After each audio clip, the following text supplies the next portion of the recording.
Just go somewhere else. I can't take this nonsense anymore. How are you going to blame the defense? I got the power. Screw green bean.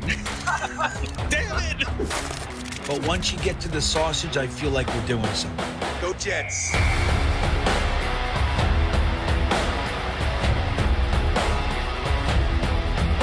And that's the other part of it is the people are insanely jealous of this show. This show gets the best of the best, and it does a different way with positivity.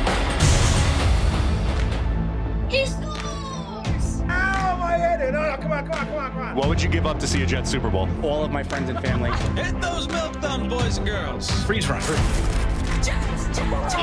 Hold on to your underwear, ladies, and stand by, bitches. It's now time for Talkin' Jets with your hosts, Matt, Ryan, and Green Bean.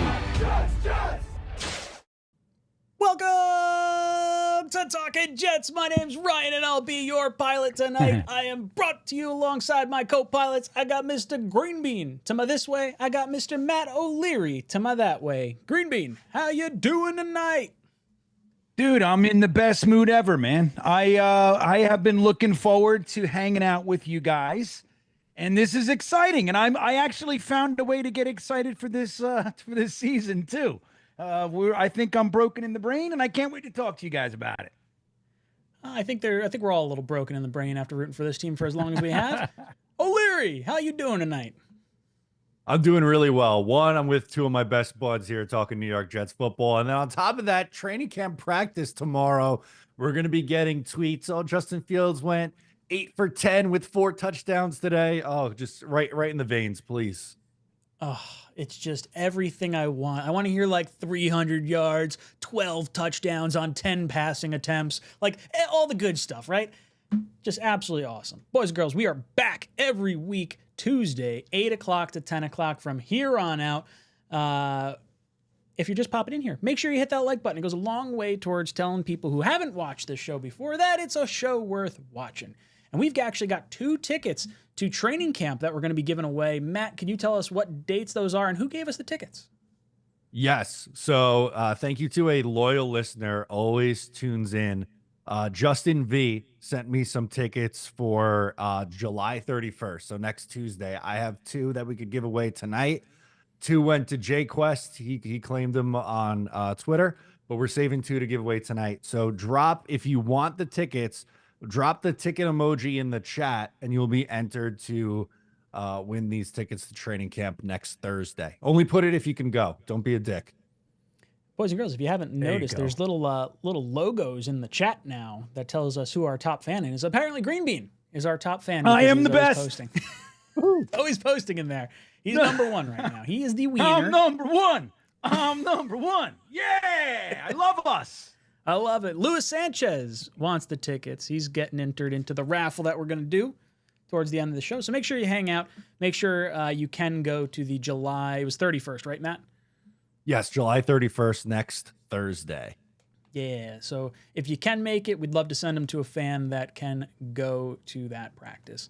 We got a lot of stuff to go into. It's been a long offseason, but a relatively low-key offseason, comparatively speaking, to the last few years that we've had with Aaron Rodgers and the drafting of Zach Wilson before that and the offensive rookie of the year, defensive rookie of the year, just a whole whirlwind of chaos that we've sort of had. And this has been a little bit more low-key, but we have done a lot of critical things. We're going to talk about the Sauce contract, the Garrett contract. Obviously, Mason Taylor and all our rookies are signed heading into training camp. That's something we haven't had in quite some time. It just feels really nice to have a little bit more of a low-key off-season. But before we hop into that, I do want to ask you guys, what have you been doing all summer? Green Bean, anything fun going on in the bean sphere?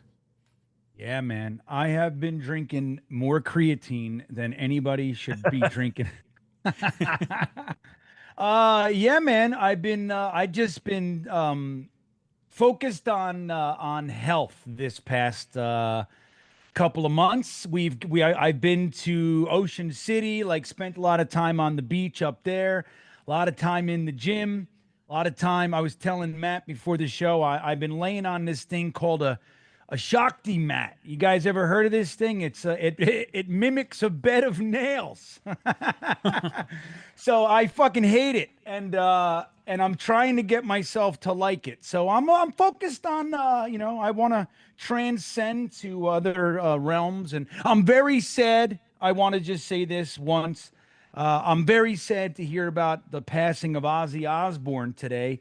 I've been a huge Ozzy fan since preteen. I've seen him no less than 15 times over the years, 15, 20, something like that. And I'm very surprised and shocked. I mean, I knew it would happen eventually, but kind of suddenly after the big event a couple weeks ago, and I'm sad about that. But yeah, man, I've just been hanging out, kind of resting for real, and that's why I'm so pumped to be here with you two fuckers, because I can't wait to actually talk about Jets football. I'm really genuinely psyched about this night, man. Let's go. Oh, Larry, how about you? What have you been up to over there? Good. I'm teaching a summer class, so I have a bunch of high school students that I'm trying to teach social media to. It's been going well. We're taking a field trip to a festival here on Long Island on Thursday, the Great South Bay Music Festival. Five Towns College is one of the big sponsors, so we're gonna be doing live content on the scene. And I went to my bachelor party 2 weekends ago. So we went upstate New York to Angry Orchard. I had 6 million Angry Orchards responsibly, of course, and it was a great time just hanging out upstate New York with some of my best buds.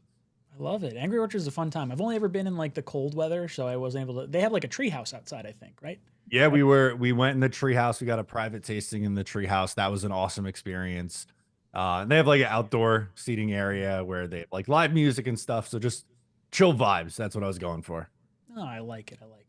I've been playing in the bounce house with the kids. We bought a bounce house last October for $100 off Becca's coworker, and it's the best $100. Any parent or young parent that wants to get a ton of return on their investment, get yourself like a bounce house or something you can just throw out in the yard real quick.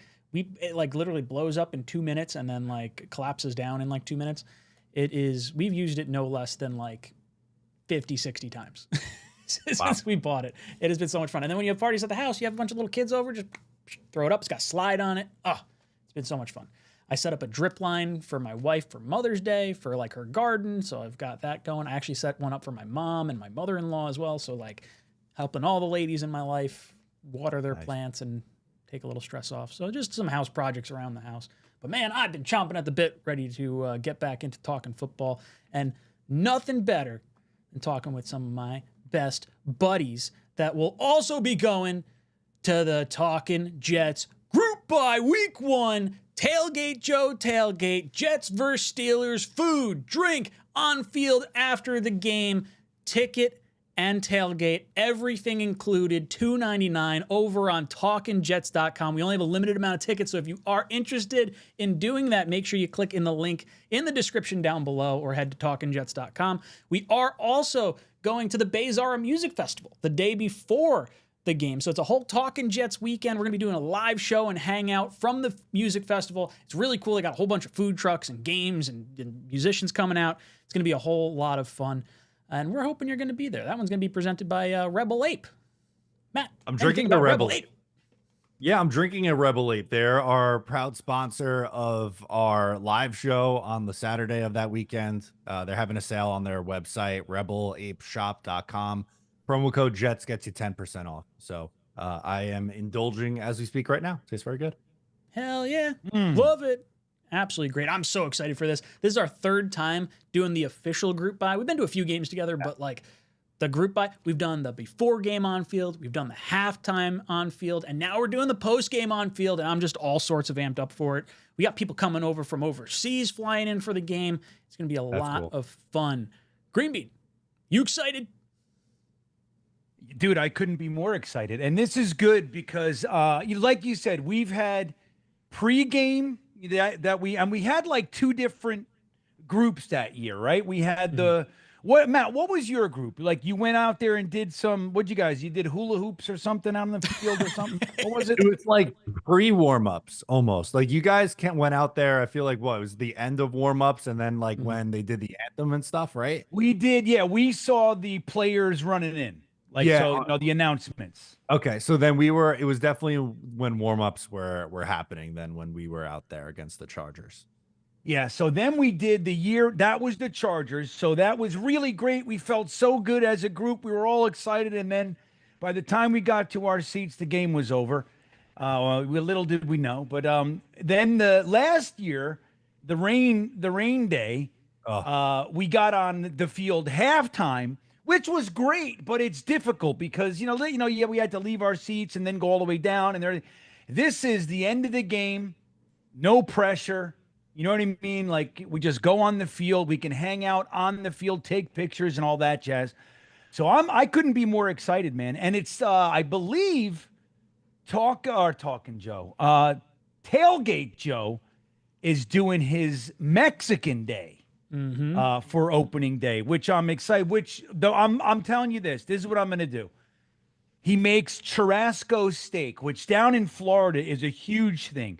Churrasco steak with chimichurri.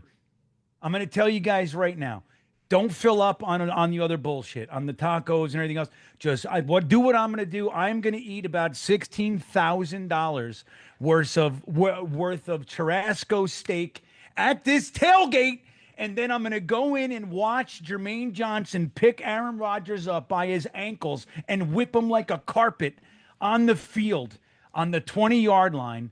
And I can't be more excited. And, dude, check this out. We're actually going to be hanging at a music festival. First time we're doing that, a live stream at a music festival. So you guys can come hang out with us there, too. It's going to be an amazing weekend. I couldn't be more excited about this. I'm legitimately pumped.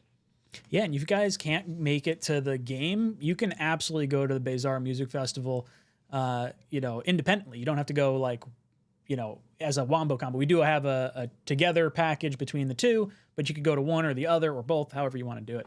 But we'd love to hang out with you. We'd love to see you, and it's going to be a whole bunch of fun. I pulled up Tailgate Joe's menu for that day. It is the Mexican night. He's got a taco bar of beef, chorizo, tecate marinated chicken, carne asada. Ooh, sounds so sexy. Skirt steak. Plus special burger with green chili cheeseburgers, La Frida beef blend topped with white American and Hatch, New Mexico fire roasted green chilies, hot dogs with kraut and red onions, yellow rice, elotes Mexican corn, and he's going to be serving Yuengling as the beer pour of choice. So we're looking forward to it. It's going to be a good time. Whole lot of fun to be had. That was elotes, Ryan. Elote. We call it elote chicken over here when Becca makes it. Like elote corn stuffed inside of chicken, and it's absolutely delicious, even if I pronounce it wrong. No, you say it wrong. Disrespectful. How do you say? Right? It? Yeah. What's the correct? Elote. Elote. Yeah. Oh, I'm going to tell her she's wrong. That's I never right. heard the word until she said it, and then I didn't even realize this was the same word. Corn is something special, man. Oh, it's good. Yeah, it's tasty. and I'm not eating any of it. I'm gonna eat steak the entire time. I might squeeze in a green chili. That's about it. Steak. Green Bean's gonna have the gout by the second quarter. Oh yeah. I'm eating about 300 grams of protein at that event, man. No doubt. We've got Eric chiming in. What's up, Eric? Good to see you in here. Dropping a 20 spot. Matt, if you would be so kind as to add a timer, or not a timer, a poll question to our chat. Anytime we get a $20 super chat in, you get the opportunity to vote on freezing one of the three of us up here. So that is going to be switched over. We did have a who are you most excited to see at training camp. Justin Fields was a runaway winner at that one at 67%. But Eric drops in, says, I think Olu's development will answer many offensive line questions this season. In my opinion, Becton's failure was much more damaging than Zach's. Hoping for a fun 2025. Keep up the great work, guys, and keep those 20s flowing. R.I.P. Ozzy. Yeah, R.I.P. Ozzy. Crazy train, boys and girls and whatnot. Very disappointed to see that. But yeah, look, I agree. I think Becton's injuries were a bigger hamstring than anything else that happened, with Zach Wilson. Like, obviously the Aaron Rodgers stuff was its own thing, but Becton going down, we had so much invested in him from a draft capital perspective. We allowed George Fant and we allowed Morgan Moses to leave. Like we were still, we had good tackles in place, and because we put so much emphasis on Becton, we moved on without them, and we just kind of got stuck in the cyclical, like, oh, our tackles are always injured, and then, you know, obviously, you know, guys get hurt and whatnot. So it's been frustrating. So I completely agree with Eric on this point, and I think Olu's development is going to be a massive win for the New York Jets, along with, you know, Armand Membu, and all that. Matt, any thoughts on Olu's development, and, you know, do you think Becton's injuries played a bigger part in maybe some of the demise that we saw in the last regime, as opposed to maybe Zach's? Yeah, I don't know if I would say that it was more than Zach's, but it's right up there. And I would probably put that number 2. And just because, like, all the things you ran through, they were kind of chasing their tail, trying to figure out how to fix the offensive line, because the guy they took 11th overall couldn't stay on the field for a couple of years. And then when he did come back in 2023, did not look like the guy that we saw as a rookie, and they let him go. And, you know, he went to Philly, moved to guard, was good, and got paid. And now's I almost said San Diego, Los Angeles Charger. But I am thrilled for Olu Fashanu this year. I think their offensive line on paper should be very, very good. And since they want to be such a run-heavy team, you need to have a strong offensive line to do that. You know, think of the 2009 and 2010 Jets. And I think that's the kind of offense that they're going to be looking to run. So, yeah, Olu's development and the rest of the offensive line's development, too, is going to be huge. Greenbean, your thoughts on Becton and his lack of development or constant injuries?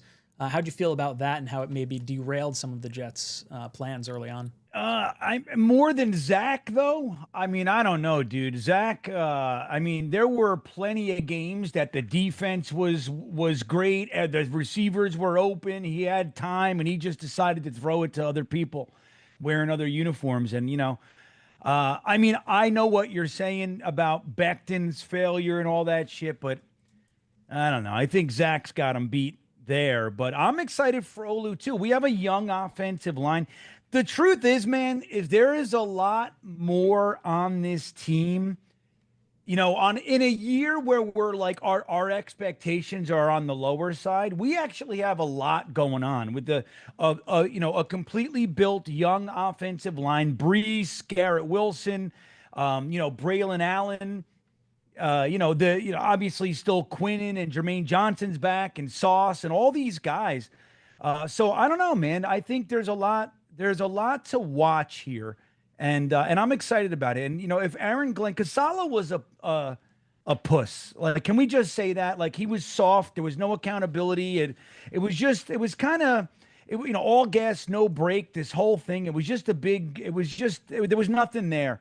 So Aaron Glenn coming in with real discipline, just like, you know, little things like, hey, man, you can't make the club sitting in the tub. Shit like that. Like, hey, dude, I don't know what to tell you. You're injured. You're out. I mean, I don't know why. It's not my fault. You know, just natural stuff like that. Like, why would he make the team? He can't play. Simple stuff like that. Saleh seemed incapable of doing that. So I think, you know, maybe the Aaron Glenn impact, you know, might be what pushes this group of young guys, you know, over the top, even into not even the top, just into the competitive lane, you know, like where we're actually like maybe an 8-win team and we're happy and proud and we're having fun. The games we lose, it's not like it's not over of the, you know, 6 minutes into the first quarter. You're like, this is over. It's done. You know, that would be good. So I'm with you, Eric. And yeah, rest in peace, Ozzy Osbourne. Right on, man. Bearded drops in, says, does G5 keep his 80-plus catches and 1,000-yard streak alive? I'm going to let you guys discuss this, and clearly... Oh, wait, no, it's close. I can't let you guys discuss it because I might not get frozen. I thought I was going to be like the runaway favorite. Now Matt's cooking. All right, we'll let that go. So I do think he's going to continue this streak. We don't have a stud second wide receiver or anything. Fields is going to, I think, lock into his old buddy from their collegiate days, and I think 80 catches, 1,000 yards is definitely going to happen, barring some kind of like injury or something crazy going on. Bean, your thoughts? 80 and 1,000 for Garrett. Well, considering Justin Fields only throws to his first read most of the time, I'd say, yeah, we got a good shot at G-Dubs just running away with this thing, man, which is what I think we should be doing. You know, just throw it to Garrett Wilson, you know, most of the time. And if, you know, if they're double and triple covering him over there, throw it underneath to Mason Taylor or Breece Hall or Braylon Allen or whatever. I don't give a shit if Lazard and Josh Reynolds and all these guys ever see the ball. I really don't. Garrett Wilson, tight ends and running backs all day, every day. But yeah, I think Garrett Wilson's going to be on par, if not more so. As long as Justin Fields can be competent. I mean, he's kind of the big X factor here. But look, they've played together before, so why not? Matt, your thoughts on Garrett Wilson's 80 and 1,000-yard streak? If DJ Moore can have 1,300 yards with Justin Fields and we have 96 catches, I think that's probably fair, especially when you consider that he's done this every year in his career so far. And Garrett Wilson with, worse quarterback play when you factor in the Zach Wilson, Tim Boyle, and the list that goes on and on and on. Obviously, last year he was out to an unbelievable pace.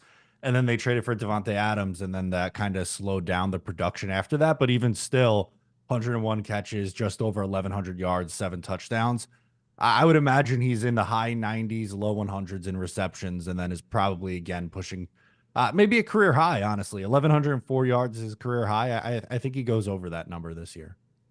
Bearded comes in and says, so pumped for the show to be back. Finally going to make it to the group buy game. I'm way too pumped for this group this season. Yeah, let's go. It's going to be a fun team to watch this year. I think it's a much more likable team than the previous quarterback that we had, previous 2 quarterbacks we had under center.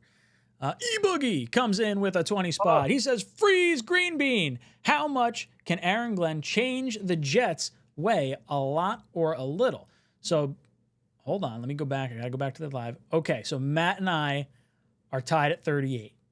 Since Bean has the lowest... Oh, no. Matt wins. Oh, no. Sorry. It switched. I had to do it. It was like 39% for half a second. I was like, I'm going to pull this now. There you Bean, go. I want to hear from you. How much can Aaron Glenn change the Jets' way? A lot or a little bit? I think a hell of a lot. Again, like, you can't take the fact that Saleh and his group knew how to coach defense, right? Like they had a good defense for most of the time that they were here, most of the time. So you'll give that to them. But let's be real. There was no accountability. There was no, real, like I said, all gas, no break. That's just complete bullshit. And they didn't know how to capitalize on things. They didn't know how to close out games. When he's asked about guys that are going, they're over penalized, dropping passes, whatever it might be, offsides on their own goal line, that kind of stuff.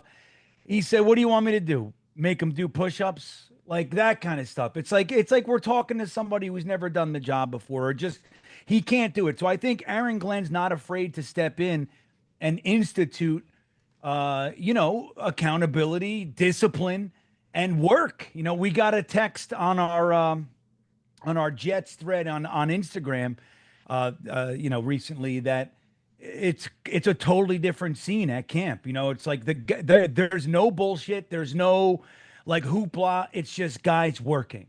And that's the difference. That's what it is. Like, you remember, we had Hard Knocks there, and Aaron Rodgers and Sauce and Garrett are going to make themselves so good, man. And all the stuff that they were saying. And it's like, look, we eat it up and we got excited and everything. But it was more about the fanfare and the image than it was about just getting to work. And I think that's where we are. And it's exciting. I think the Aaron Glenn impact is going to be felt pretty quickly. Going to freeze Mr. Bean. Matt, any thoughts on Aaron Glenn and the change that could be coming the Jets' way? Yeah, I think we're going to see a lot of changes, starting with training camp. I think training camp's going to be a lot more physical. Not saying that it's going to be, 1990s full pads and they're hitting twice a day kind of training camp, but just about as physical as he can be in the modern era of the NFL. And, it doesn't stop there. I think he preaches competition. Not that Saleh didn't, but Saleh kind of wanted to be, everyone's friend and was a little bit more of a cheerleader, where I think for Glenn, he's going to hold these guys accountable. He has a high standard. He's not afraid to, get after him and rip them, as seen by, what was it, either OTAs or minicamp. He didn't like how one of the practices went, and he let the team know. So I think we'll see a lot of that this summer here leading up to the season. Yeah, I think accountability is huge. I think the amount of penalties that we saw the last few years, I think the Jets were top 10 in penalties and led the way in maybe 2 of the last 5 years, or was top 10 in like 3 or 4 of the last 5 years. It really has been horrible from an accountability standpoint. So I'm looking forward to that. I think I'm really excited for Tanner 𝐒𝐿𝐵𝐷 and what this offense could potentially bring after watching Hackett the last 2 years. But I think Glenn setting the tone, like you two both mentioned, it sounds like the thoughts coming out of what we've heard about Jets camp so far is just no nonsense. Glenn like is watching everything. He lets his coaches coach, where Sal was a little bit more like forward facing on a lot of different things. I feel like we finally have a little bit more of a CEO style coach. I think we're going to see a little Parcellian type side to Glenn this training camp. So I'm looking forward to it. Dano drops in, says year 10, just hoping for average quarterback play this year. Dude, we're all just hoping for average quarterback play. I'll take average. Average is totally fine. Lou drops in with a 10 spot. Thank you, Lou. Says, I was not sure about Aaron Glenn until I heard Green Bean's speech about how he wants that game back versus Denver, and I was there at the game versus Denver. Green, you made me believe. I am all in. This is a new team. It feels like this is a very different culture from the drop. As soon as Aaron Glenn came in, like obviously the Bean mentioned the like wanting that Denver game back. He still holds that resentment from 1998. The AFC Championship game, having that slip away and not get that Super Bowl opportunity. You hear the way he responds to reporters and Cimini trying to kind of catch him in these gotcha moments, and he's just like not having it. He's letting the players like, hey, he's holding them accountable and everything. It feels like this culture has flipped faster than I think I would have thought it would have. Being anything to add on about wanting that Denver game back? Any monologue you can give us? You're muted, Matt. I want to hear from you. On the Denver game? That Denver game and just like getting Bean all. I'm getting Bean flustered. Yeah, I seem to remember a very silly man in the parking lot saying that it was going to be a blowout win for the Jets, and a very smart fan, Wyatt, who came and was hanging with us. Different Denver game. I don't know, but we'll take it. We were talking about the championship game. I want to know what happened. Who's the guy? Am I the idiot? Who's the adorable guy that thought we'd blow out the Denver game? No, that was me. We're talking the wrong Denver game. I thought we were talking about the game we went to last year. Which Denver game? We were talking about the championship game with Aaron Glenn and wanting that game back and everything. Oh, geez. See, it's training camp for me too. We take a couple months off the show. I'm not thinking 98. I'm thinking back to last year when we sat in the rain. Yeah. Some idiot, me, said, "Oh, the Jets are going to blow them out today." Mm-hmm. And Wyatt goes, "I don't know. Denver has a pretty good defense." It's like, "Hey, what do you know, kid?" And what do you know? The Jets are in the end zone. That Wyatt kid, real jerk. We love you, Wyatt. Green Bean, I want to hear it from you. Give us a little history lesson from 98-99 season. Let me say this. And again, like, a lot of people, like Aaron Glenn comes in, he says all this stuff. We're built for this shit, and that makes the headlines. But I didn't love that so much. The one that stood out to me was this comment about him wanting that game back. So he's the only coach out there. He was the only guy that we could have gotten that came in here and has carried some of the pain that we've carried. Like, we got to the finish line and fell on our face. And some guy who he just jogged past us. Hey, I couldn't think that guy fell. You see those reels all the time. It's like the guy's winning and then he just fucking stumbles and that was us. And Aaron Glenn, that was 1998. And here we are in 2025 and he's carrying that. He was supposed to go to the Super Bowl and we would have kicked their ass. That we would have won everything, man. And then, and then Leon Hess died and the whole thing. So I like that he shared our pain. And like you just said, Ryan, he got here. He already knows what the New York media is all about. He's like, listen, dude, I'm not falling for your bullshit. I remember you and I'm not doing it. So I think it's great. Peter drops in and says, great to have you fellas back. Do you guys believe if Breece gets say 2,000 all-purpose yards, would that guarantee him a new deal instead of a franchise tag?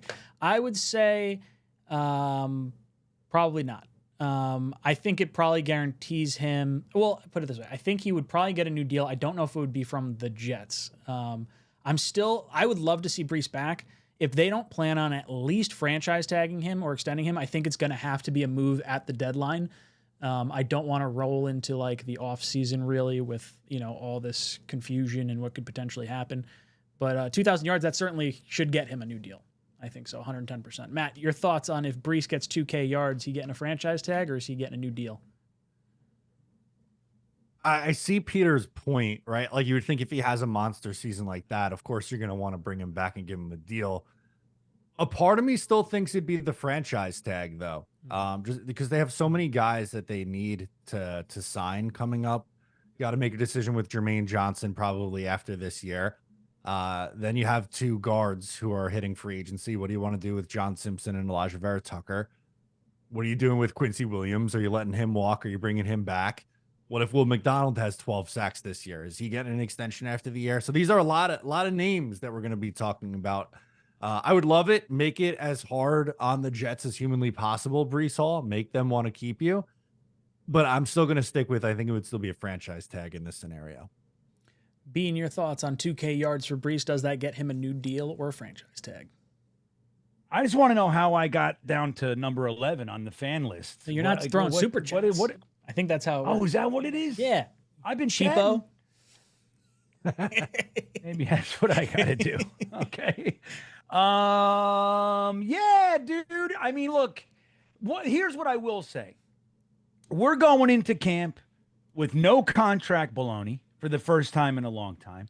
We re-signed 2 of our biggest stars, long-term contracts. They're going to be here till they're 30 years old. So it looks like if they want Breece to stay, it's not going to be some dragged out thing. They look like they know what they want. They're going to commit to it. And look, we got a lot to learn about Mooj and Glenn and all this. The draft was a bittersweet, weird thing.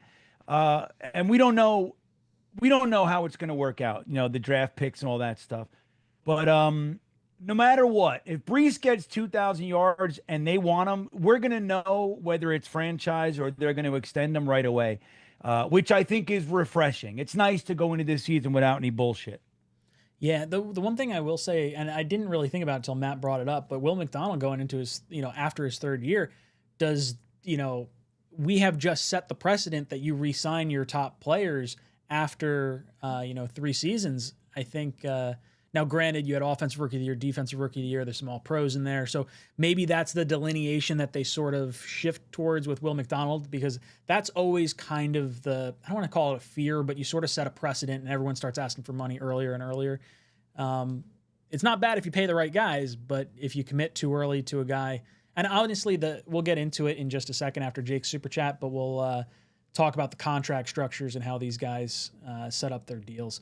Jake comes in the job and brought that Denver game up for a reason, or as a reason. He didn't even go to other interviews. I love that. He was my guy after Vrabel. Yeah, I mean, honestly, the way you want someone who wants you, and that's what Glenn is. Like all this, chasing after offensive players or hoping that we could get Vrabel. Like you don't want Vrabel if you have to really, really try. It's like when you're going after, a girl or whatever, and you're like, oh no, I need you. I gotta do this, I gotta do that. No. It becomes, at some point you just want to let it walk away. And, I think we ended up with the right guy in Glenn here. And Jake drops in. What's up, other Jake? Mr. Asman, hey. Tuesday nights are saved. The boys are back. F yes, Jake. Always a pleasure to have you popping in the chat. Boys and girls, Jake Asman. Let's jump over to some of the topics we had dialed up, particularly the contract stuff, because we haven't really talked a whole heck of a lot. Actually, we haven't talked at all. We haven't had our panel up. So Sauce Gardner gets the new richest contract for a corner, 4 years, $120.4 million. The contract extends beyond the 2 more years left on his rookie deal. So he's got his 4th year, his 5th year option, and then the new extension kicks in. Here is nope, that's not the contract structure. Here it is. Boom. So you can kind of see the cap hit numbers and how those sort of work out over the next few years. I would imagine right around 2028 is when you'll see a restructure, because I don't think Over the Cap has added in the triggers yet. I think Garrett's has it, but in 2026, if he's on the roster by March 15th, the next year's salary is guaranteed, and that's kind of like how it usually works its way down. But as far as the contract goes, that makes Sauce number one on the list, beating out Derek Stingley by just a hair in the average per year category. But since it's also an extension beyond this contract, you're talking like 6 years, $150 million is kind of what the deal works out to be. So you're getting like $25 million a year. Actually kind of nice. So before we move on to the Garrett stuff, I want to hear from Matt and Bean. Matt, what are your thoughts on the Sauce contract? Happy with it? Criticisms of it? What are your thoughts? No criticism from me. It was right where I thought it would be, right around 30 million.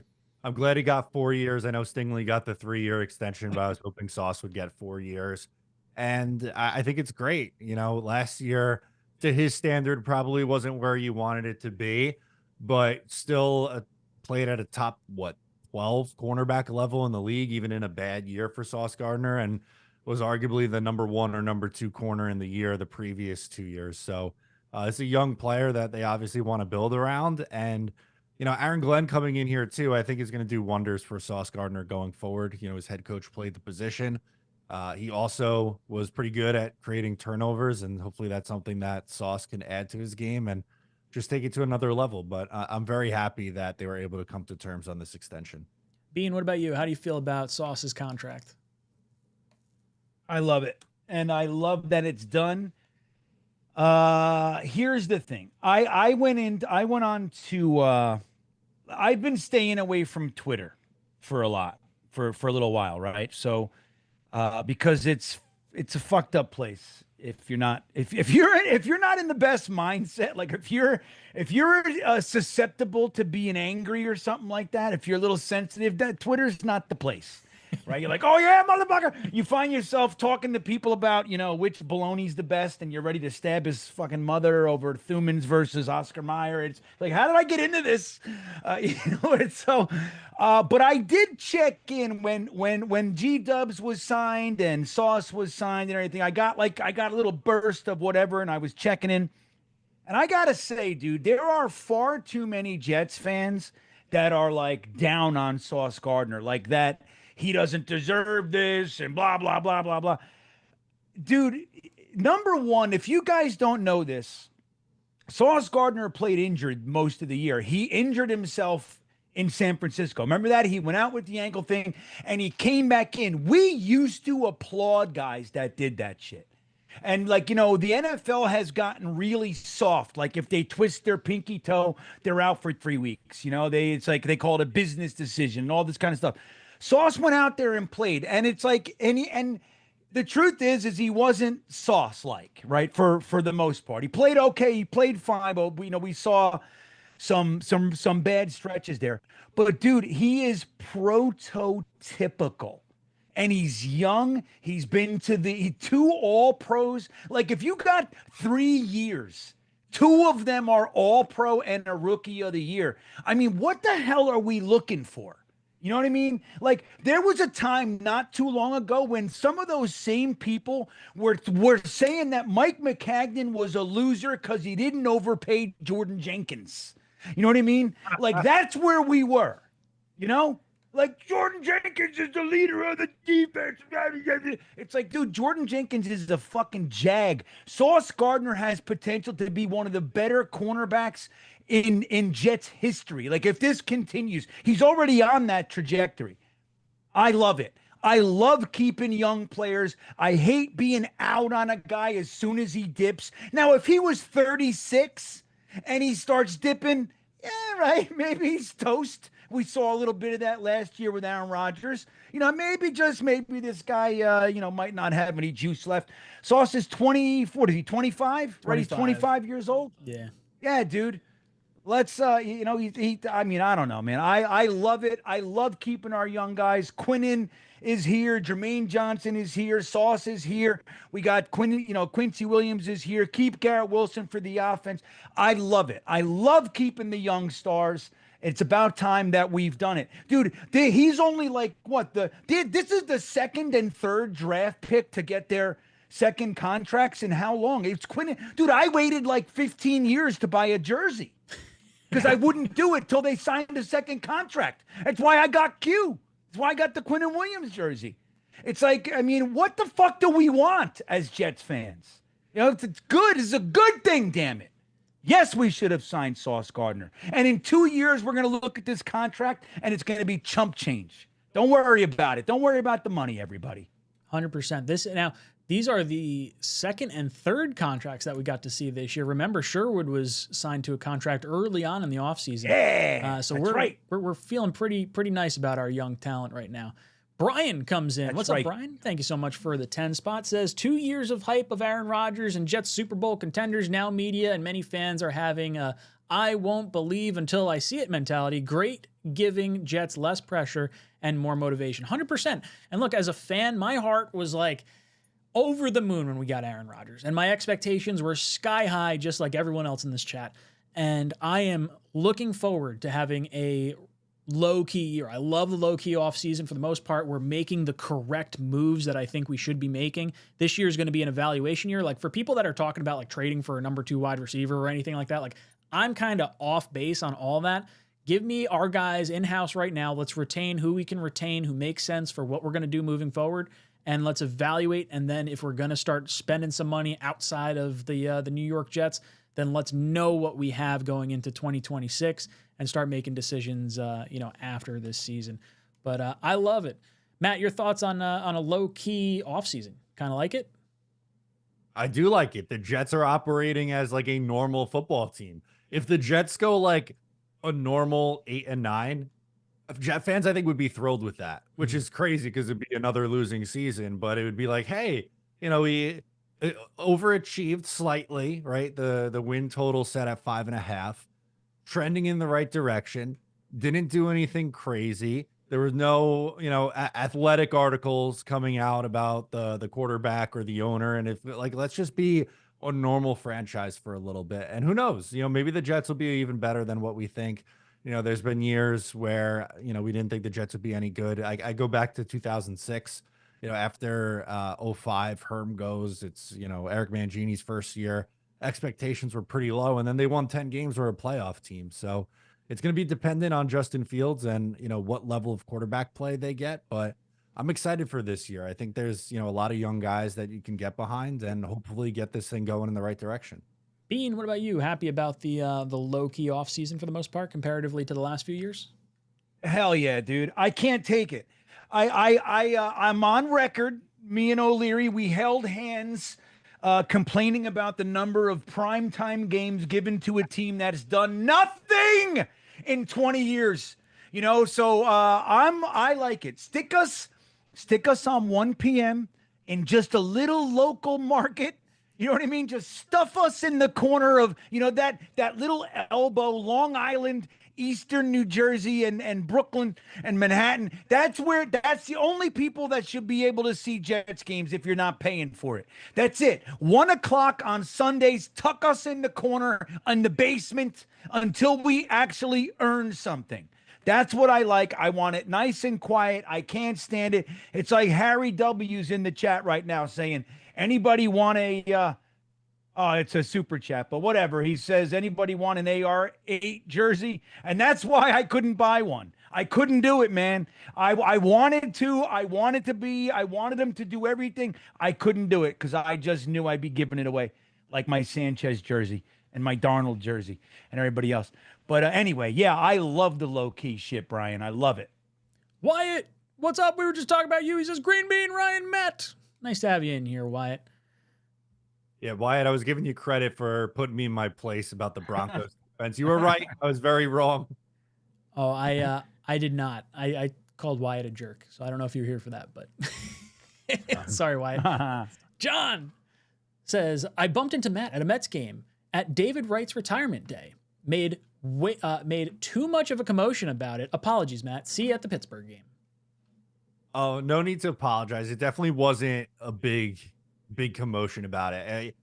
I may have been a little off guard because I was looking to get to my seats before the ceremony started, and someone's like, I heard Matt O'Leary out of like the corner of my eye going past, and I turned around, and this kid was like, "Oh, I watch your stuff, and I'll see you at the Steelers game." So it was awesome. It was really cool to talk to John, even if it was just for a second. And if I didn't say it then, I'll say it now. Excited to get to hang out at the Steelers game. Hope you come to the tailgate, have a drink. We'll hang out. It's gonna be fun. Hell yeah, John. Wyatt drops in again, says, Sauce is my first jersey. I'm damn proud of it. I love it. So glad. That's a good one. That's a good one to have. I like it. I like it. Harry W. Anyone want an AR8 jersey like Bean was saying? I have it. I have the what is it called? I think it's a fashion jersey. It's like a fighter jet gray kind of Aaron Rodgers jersey. Oh, dude, I was hook, line, and sinker. I wanted all the primetime games you give me. Like, if we can't handle the pressure, we shouldn't be talking about Super Bowls. Now, my script has flipped because the expectations are not there, and I very much want to be hidden, as Matt and Bean have alluded to as well. So, yeah, I think AR8 jerseys. Maybe I kind of knew I was lighting money on fire at the time of buying it, but maybe we'll ask Tailgate Joe if we could do a jersey burn or something during the Steelers tailgate. That'd be kind of fun to get rid of that Aaron Rodgers jersey in a blaze of glory. We should bring all of them. Yeah, we should bring all the jerseys. Let's bring them all. All the ones that are bad. Do you have a CK2K jersey or whatever the fuck that? You have one of those? CJ2K. Bring that one. Yeah, bring that one. You don't want to bring a Sean Ellis or something. You know what I mean? Somebody who was, they're just not here or whatever. But somebody who's that deserves their jersey burned. Aaron Rodgers is one of those. Yes. Let's burn some jerseys. Let's tell Tailgate Joe we're doing exactly that. I think he'll let us do it. Isaac says the boys are back in town. Love it. Hell yeah, Isaac. Good man. Good man. Let's talk about our other star that we signed. Mr. Garrett Wilson gets a 4-year, $130 million contract.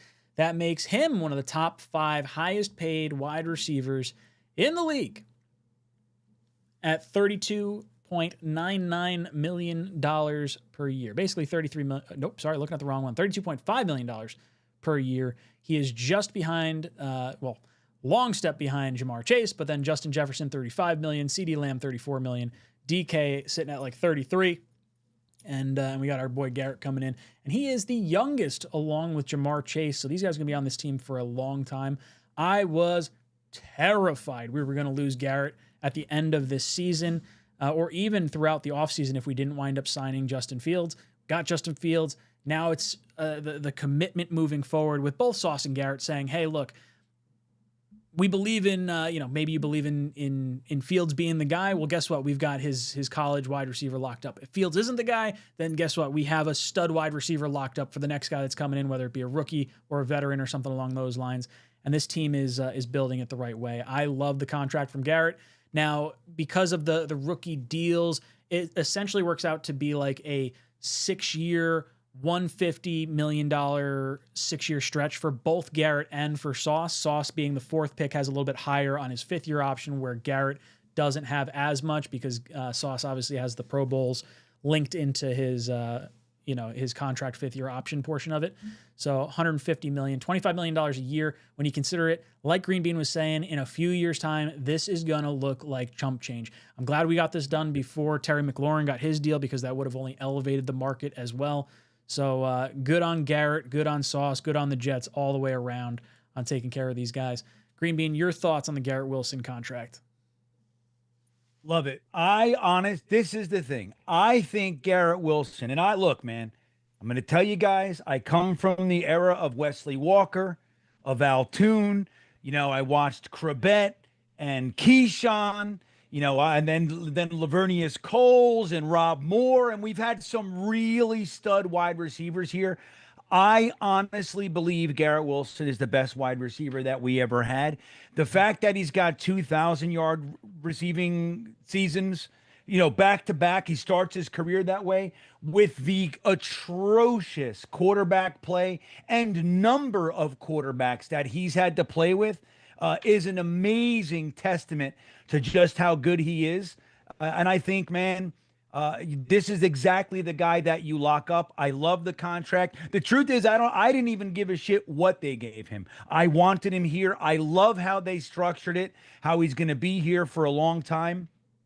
And that's the way that you want it. You want to lock guys like Garrett Wilson up. He gets banged up in a game. He gets tossed over, end over end, lands on his head. It looks like he's going to have a career, that he's going to be gone for the season. And 2 plays later, he's back in there. Like, that's the kind of guy that you want. He's an animal. And I love it. Garrett Wilson is, he's quickly becoming, he has been since he got here, but Q's my favorite player. But G-Dubs offensively, he's got that locked up. I'm so glad that he's here for the long haul. Matt, your thoughts on the Garrett Wilson contract? Yeah, he's Green Bean's favorite offensive player. He's my favorite overall player right now on the Jets. He's a lot of people's favorite too. I think, it's in addition to the production, right, that he's given you 3 years of 1,000 yards. On top of that, I just think he's, has the exact mindset that I want from my players. He hates losing, desperately wants to win, said that he wanted to be here, signed the contract to be here, right? It's easy to say all the right things, but then when it's time to actually, pony up and put pen to paper, sometimes it gets a little bit tougher. These guys get, the carpal tunnel and don't want to actually sign the contract, but Garrett did. And look, right now, yeah, he's listed as the number 5 highest paid wide receiver. There's a lot of guys who are going to get signed in the next year or so. Drake London hasn't signed a contract. You mentioned Terry McLaurin. That's another one who's going to sign a contract. Malik Neighbors, after, in a couple of years, will get one. Brian Thomas Jr. is going to get a big one. And him coming in less than DK Metcalf, I think, is a big win, because I think Garrett's a much better wide receiver than DK Metcalf, and he comes in just underneath that. I think it's a really good value contract. See, Jake coming in here, thank you so much for the super chat, says, we got holes, but it's nice having the problem arguing about spending too much money on top 5 talent instead of trash throughout free agency for once. Yeah, how many years have we sat here and just watched the Jets throw silly money at Germaine Johnson or at, insert whatever flavor of the week guy that you had, Le'Veon Bell?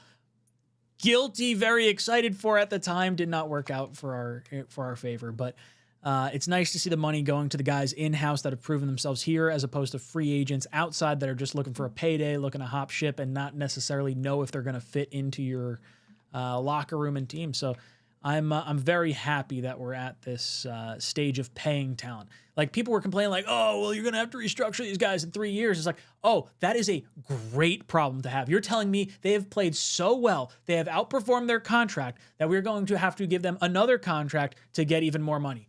Yes, those are the problems I want this Jets team to have on a year-in, year-out basis. Matt, any thoughts on spending money on our own guys versus free agents at all? That's the way you'd want to do it. You don't want to have those 2019 off seasons where you give, CJ Mosley ended up being a good Jet, but Mosley, Germaine Johnson, Le'Veon Bell, the Laken Tomlinsons of the world, Corey Davis throwing a bunch of money at him, and Carl Lawson, and you want to be able to pay your own guys and supplement your roster through free agency. You don't want to have to go out and try to find a number 1 wide receiver in free agency or a number 1 corner. That's when you get into the issue of overpaying. And, the guys that they did sign, I think, they're going for younger players with upside. So they clearly have a type, and I'm all about it. Bean, any thoughts on spending money in-house as opposed to free agency? Yep, I love what Matt just said. I'm tired of feeling like we need to spend money. Like, it's fine if you have a position to fill and there's a great free agent and it fits and you do it. But when you need to do it, it's a problem. And sadly, it has felt like that. And I really don't like when it seems like the guys in-house, like, we're cheap, we're like kind of, we're making it hard for our own guys to get paid, but then there's no problem breaking the bank for somebody like a Corey Davis, great pull, or Laken Tomlinson or whoever. It's good to see, like, look, you got to draft well, you got to develop them, you got to have actual coaches here. Remember, we haven't developed a single offensive player in the last 4 years in the entire Saleh era. Not one offensive player was developed. So they needed to go to free agency. So you draft well, you have coaches and a training team that can develop these guys, and then you reward them, which is what we're seeing a little bit of now. And I'm so glad you reminded me of Sherwood. He's one that was developed. Look, he's on the defensive side of the ball, and you see a guy who was he was a fourth round pick, I think he was. And he just slowly but surely special teams, a little bit of defense and, spot duty. And then he gets his shot and he makes good because he was developed. And that's what you want to be able to do. You want to be able to keep your guys on your team. And then, like Matt just said, supplement with free agency. So I think it's it's a good start here for this regime.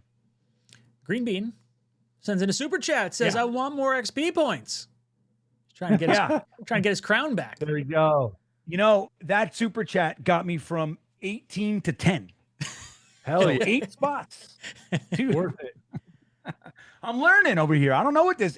I'm like, well, I'm asking people in the chat, what the fuck is this? Oh, I'm still learning. Know what it is. I went live like last week and I was like, what is this witchcraft? There's these little crowns and stuff. And if you click on it, then all of a sudden, like, leaderboards pop up and stuff. It's very interesting. Yeah. Bearded drops in gifting 5 Talking Jets OnlyFans memberships.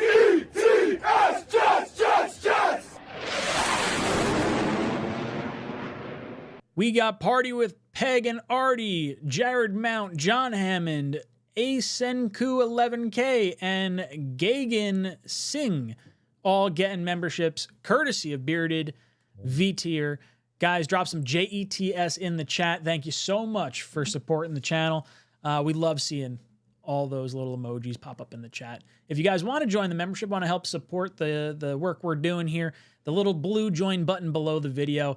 I don't remember what we set the price at, but it goes a long way. Means a lot to just even have you tuning in. Wyatt says, Green Bean, you're 11, I'm 10. Know your place. Yeah, he bumped me. Bumped him. I love it. Yeah, he's right. But hey, why? Oh, why it's 8 now? Look at this. Oh, see, $2 super chat already. Boom, right ahead. Yeah, see that jumps you, man. This is interesting. Maybe we can, because I'm still taking the notes, and doing the list and everything. Maybe we just the top guys in the leaderboard. We should do something. Is who does the wheel? We really should, and that might be easier for us. I wonder how we. I'll tell you, it would be very much easier. Should we? I'm over here. Let's see if we can. I'm just trying to see if it'll show. So. Exciting. Are we able to see? It would be cool if we could figure out a way to weight it, so that way, like, number 1 has like the best chance to like get it, and then it kind of goes down from there. We'll figure something out. I like that idea though. Green Bean. Johnny Boy says, "Mama, he's coming home." R.I.P. Ozzy. Yeah. Good song. Brutal. Yep. Boys and girls. He's home. Before we get too much further.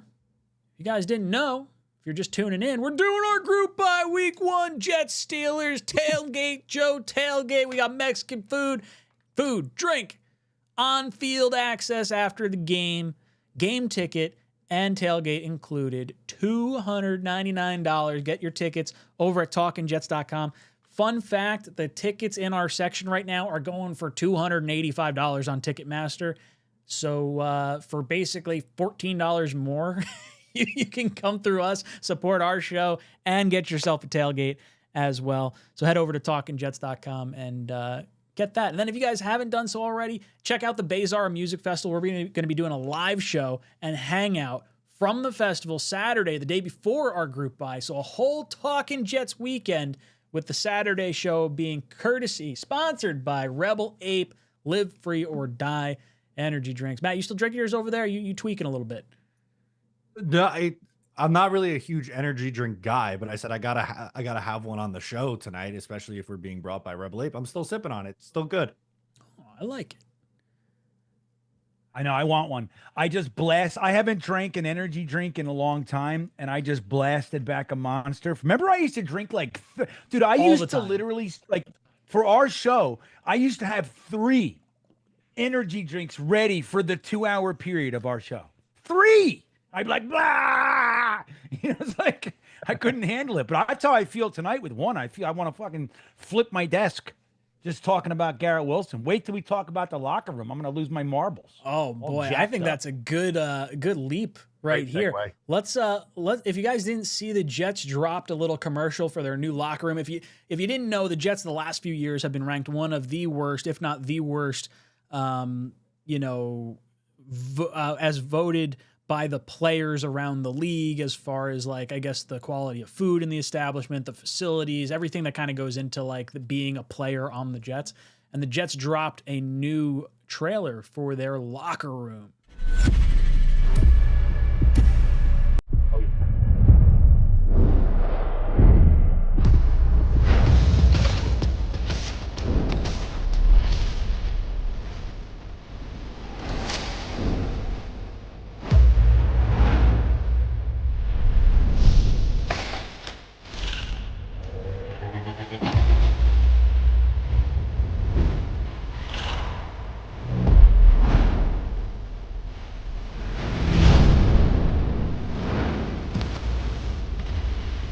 I thought they were going to show us the urinals. Whoa, look at these hogs. I know they should have. Right there.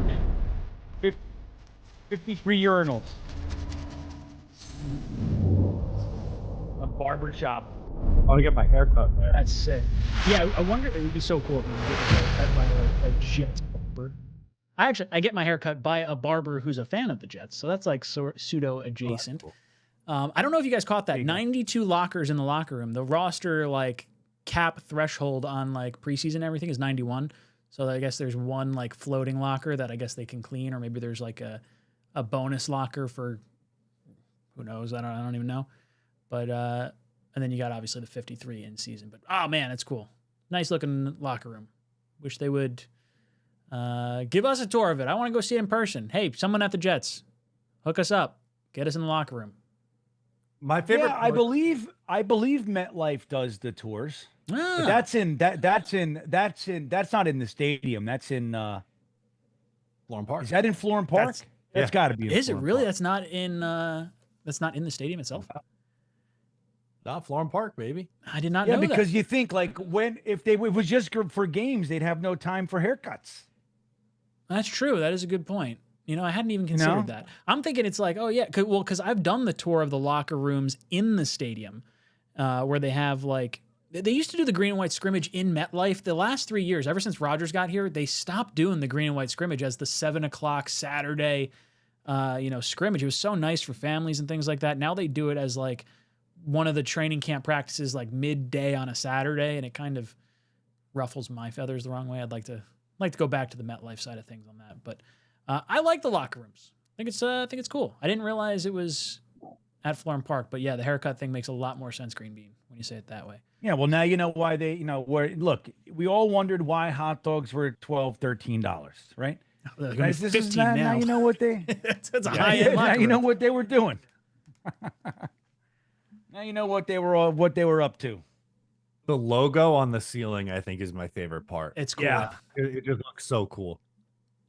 Yeah. You should look at the Germaine Johnson tour of it. Germaine Johnson, it's on his Twitter, I think. I know. Or maybe it's his Instagram. I didn't get a you don't wanna chance do to it? Okay. it prior to Gotcha. doing this. My I'll see bad. if I can. See if I can pull it up. I'll see if I could do it kind of behind the scenes while we got stuff going on. Yeah, I love the logo on the ceiling. I think is really sick. But they're still serving the salmon, I heard. Oh, of course they are. They gotta. It's all because of Denzel Mims. They're like, hey, we get That's right. gotta love it. Drop some weight. A little bit sick, I guess. Drop some weight. Yeah, they give it to the fat guys. Should have gave it to Beck to On the let him salmon drop diet. a ton of weight before training camp. Yeah. Jake goes, that looked AI generated. I want to know about the food. Yeah. Like Green Bean said, they're still serving the salmon over there. Yeah. Yeah, man. You didn't mention, Ryan, too, when you were talking about the ticket price. So our section, and the reason that our tickets are $285 is because they're about what? Didn't we say it was like 40 yard line? Yeah. Upper level. So they're fantastic seats. and they're going for $285. For $14 more, you get all the food. Dude, you can literally think about this. You can show up with us. You could spend 14 more bucks. You get the ticket. You get to hang with everybody, right? So it's a big thing. You get as much skirt steak as you want and elotes and all that shit. You can drink your fill of Yuengling. Dude, inside the stadium, beers are like, I mean, how much are beers? I haven't bought a beer in a long time. But they got to be like a few $15. fingers on your hand, I'm pretty sure. Yeah. I mean, let's just say $10 plus. So if you want to have 3 beers at the game, you're talking $30. That's more than, and after the game, we're going on the field to hang out and, you know, and take pictures and stuff like that. So it's going to be, I mean, dude, it's an amazing thing. And dude, and not for nothing, we have even more limited seats this year than we did the last 2 years, if I remember correctly, Ryan. You can confirm that. That is But I true. believe we have less tickets this year, right? Yeah, we weren't sure how everything was gonna go, and like people, you know, coming out to the week one. Obviously, the Rodgers excitement and the Fields excitement, little slightly different levels of excitement at the time. And well, lo and behold, as soon we were supposed to select our tickets like the, I don't know, second week of June or something, and our ticket rep calls up literally like 15 minutes after the Jets and all our fans and everything find out that Aaron Rodgers is gonna be the quarterback of the Steelers.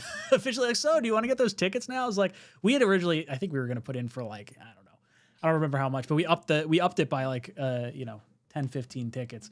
So the tickets we have, I don't think we're gonna be able to get any more based on the excitement around this game. So we're probably capped out at what we're at. So if you don't get them now, you're probably shit out of luck, as they say it. I do have the Germaine Johnson video here, so I'm gonna throw this up. Oh, cool. On screen. Nice. Let's see. Yeah. So this is not. This is actually the locker room. So no more AI. All right. Here we go. Cool. That's the barber shop. I'm gonna get my hair cut there. I think there's probably supposed to be audio, and I think I clicked out of it. Yeah, I'm pretty. Yeah, because there is. He's like, he keeps saying some shit like "this is fire" or fucking. Oh, okay. So we're not missing lit. too much. It's a minute long, lit. so we'll. Oh, you know what he said? He said this feels like when you go to college and they're recruiting you. Oh, that's cool. But that's what we want to see. Like, how many times do we see like the college locker rooms be like, oh, that's sick. Oh, that logo is so good on top. Yeah, that looks really nice. Watch this. When he opens his locker, it's like you know, hydraulic. It's like your hatchback on your car. Watch right here. Oh, it's got the college logos on there too. Look at this. The shoulder pads come out. Oh man, they really did a good job on this. Yeah, he said, now tell me how many people's shoulder pads get delivered like this. That's awesome. Yeah. Good job. Brick Johnson did good. That's exactly it. Brick Johnson. Hey, you know, ever since we found out Brick's been running the show, we made some pretty good moves. We got rid of Aaron Rodgers. We're signing Sauce and Garrett early. We re-signed Sherwood. We made some selections on the offensive line. Maybe it ain't that bad. I don't know. Maybe. We'll see if the wins start coming in. We'll see what happens.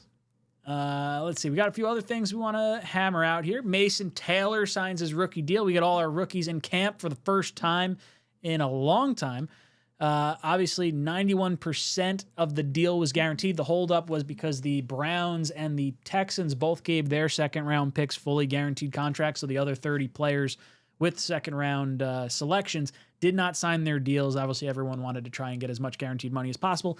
I was not really concerned that Mason Taylor was going to hold out at all. I think this was, you know, purely an agent-driven thing that was like, hey, let's see where the other dominoes fall. I forget the player that signed just before Mason Taylor, but once that contract was done, it was like, okay, this one's going to be coming down the pipeline at this point. So I'm excited for it. I'm happy that all our rookies are in camp. Matt, anything you want to add about either Mason Taylor, the other rookies that have signed deals, or just the class in general?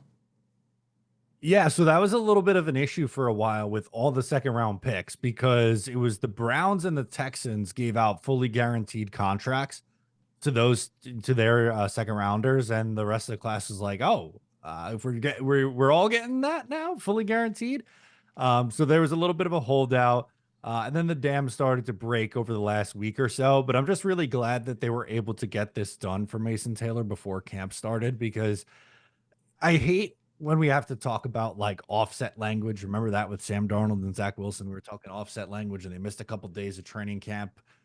When you're 20 years old, like Mason Taylor is, and you're going to play tight end and be the starting tight end at the NFL level, you need as many reps as humanly possible. So I'm glad this didn't bleed over into training camp and become an issue. Bean, any thoughts on Mason Taylor and some of the rookie contracts, and any thoughts about the, I guess, the rookie class in general? No, I love it. I think, you know, like Dizzy said, I wasn't overly concerned or anything like that, but it's clean. You know what I mean? It's just like taking care of Garrett and Sauce. And it's like, we do the thing every time that this stuff happens. What do we say? It's not a big deal. And maybe it's not, but it's still better to have it all done. You know what I mean? Mm-hmm. It's like, it's just better. And it's not what we're used to seeing. For whatever reason, the Jets, we like to fight over the last 15 cents. You know, like, I don't know if we want to give you that last nickel, man. We'll think about it. And it's like, at the end of the day, it's a message and it's a tone that we're setting that is different. Look, we're looking for things to be different. So we don't know what the hell the results are going to be. We don't know what this regime is, you know, we don't know. But it's different. You know, we're seeing guys signed. Again, it took us 10 years to sign our first rookie to a second contract, a real second contract, not a 1-year extension like a Nathan Shepard or somebody like that. An actual extension. We waited 10 years, and now this year, this regime comes in and they signed 3. You know, Sherwood, G-Dubs, and Sauce. And now we got all of our rookies in camp. It's a good tone. It's a good tone setter, and I like it better. Rico the Pup comes in. It was Alfred Collins from the 49ers that was taken 1 pick after Taylor, and he kind of got the ball rolling on the contracts. Yeah, it was a domino effect after that point. Let's see what else I have queued up here. We liked Alfred Collins, didn't we? We did. We were big fans of Alfred Collins. A lot of mock drafts with him in it. Oh yeah. Got Germaine Johnson. Like says, I will be on the pup because the team wants to move slow to be safe, which I agree with. Not because I'm not ready. All is well. And if you didn't catch this, he did post a workout video. He ran 19 miles an hour. This does not look like a guy that is being hampered by an Achilles injury right now. So I am very much looking forward to Germaine Johnson. To me, this season obviously was a lot about trying to make sure we knew we were going to lock up Sauce and Garrett. Now that that's done, my entire focus turns to Germaine Johnson and how his health, like recovery, comes into play. Because if this guy is back to form by the end of the year, then I'm going to be feeling so much better. If this is like a Carl Lawson type scenario where he loses a step and doesn't quite have the same, playmaking ability that he had prior to the injury, it would have been really, really devastating from an outward perspective, looking at the Jets makeup of the team, and we might have to spend a high pick on an edge rusher. But I am so happy to see Germaine Johnson moving the way he is right now. Matt, your thoughts on seeing this video and Germaine Johnson's injury in general? What are your expectations? Yeah, I'm glad that he's out there and able to do this. I'm with the Jets and what Germaine said, that they don't want to rush him. You can't afford a setback, especially because the Jets are honestly sneaky, kind of weak at edge outside the top 2 guys.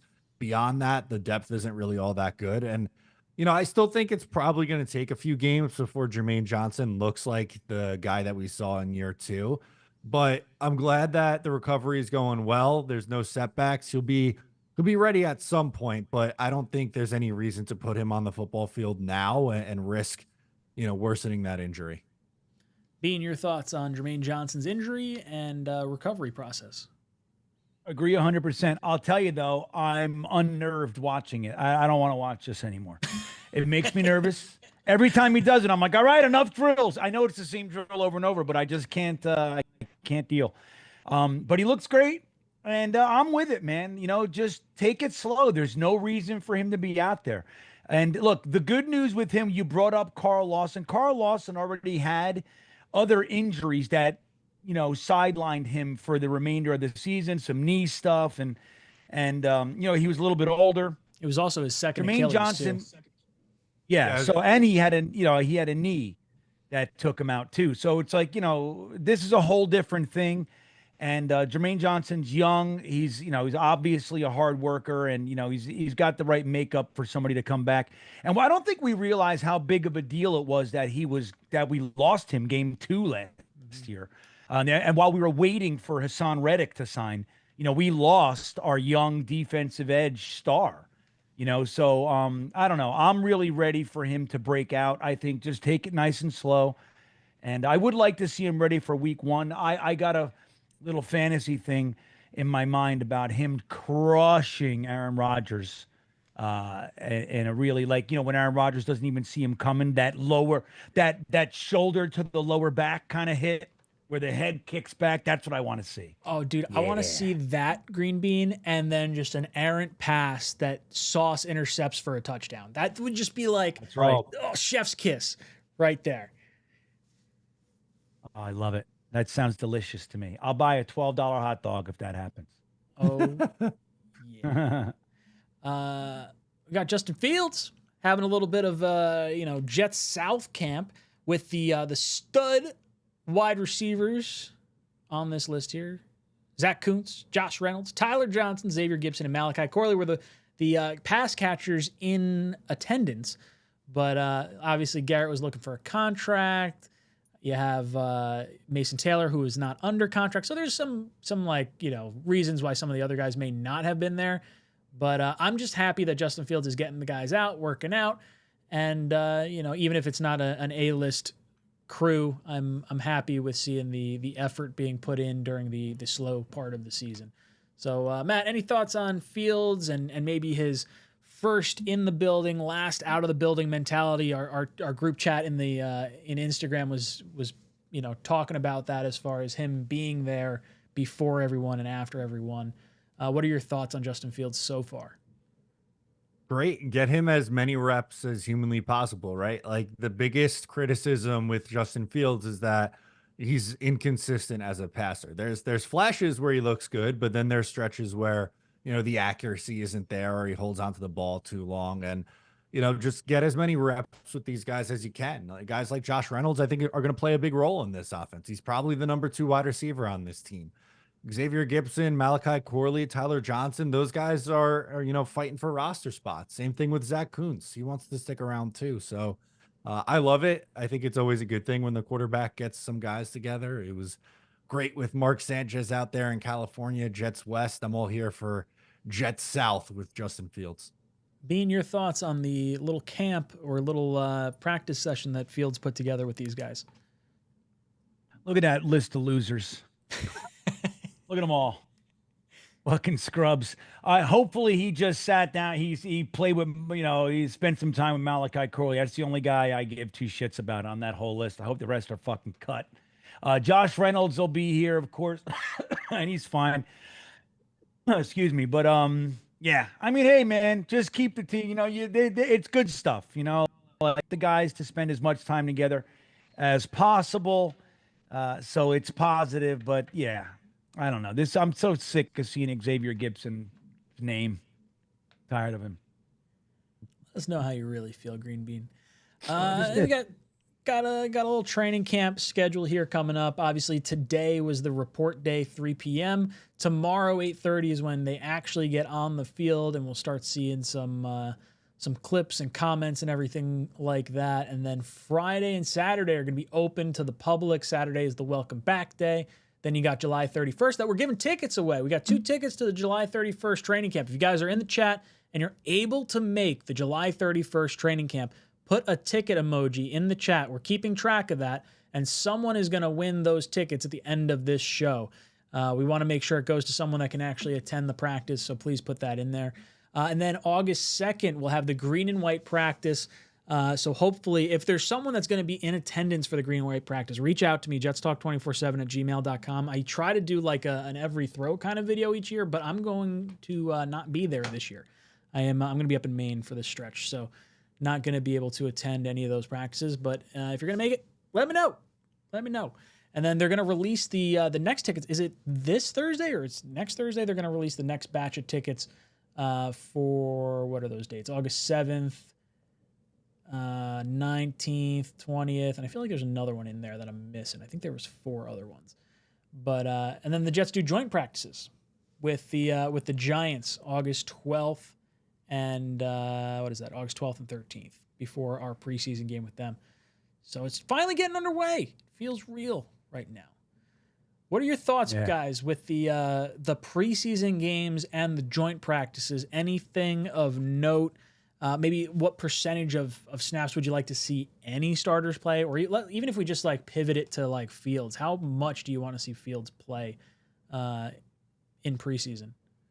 We'll go to Bean first. I want to see him play the whole time. I mean, not the whole time, but like I'd love to see him in every game. I mean, this is a brand new offense, brand new quarterback, look, we're not nursing a 40-year-old quarterback right now. Just get him out there. I don't like this shit, fearing injury. I mean, you don't want him to play the whole game or anything like that, but we gotta grease the tracks, man. We gotta lube the machinery. And I think it's important to do that. I'd like to see as much Justin Fields as possible in the preseason. Matt, your thoughts on Fields and how much he should play?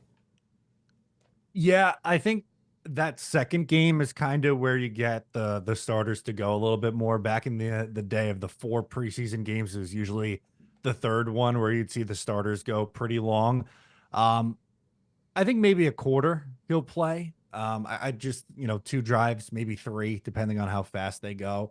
I just don't think we're going to see a ton of them. But with a guy like Fields, I'm with Bean. I would like him to get as many reps as he can.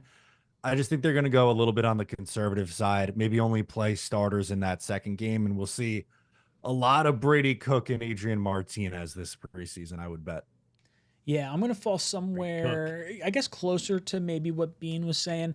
I want to see a lot of Justin Fields, but I want to see him versus the other team's starters. I don't care so much versus like second stringers and third stringers. Like, I don't want to see anything that like you get some guy that's like, oh, I got to make an impact play and just go low on a quarterback and hurt your season or something. So like, let me see him go against the guys that are actually going to be playing on Sundays. And then as soon as those guys start to come off the field, pull all the starters out. There's no reason to do anything beyond that. Because I do want to avoid injury as best I can, but I don't think you're going to see the training wheels on like we did with when Salah was here and whatnot. Let me see. I got to catch up here. I saw Nick drop in a comment. Where'd it go? Why is it not going? Give me 1 second. Sorry, got to reload.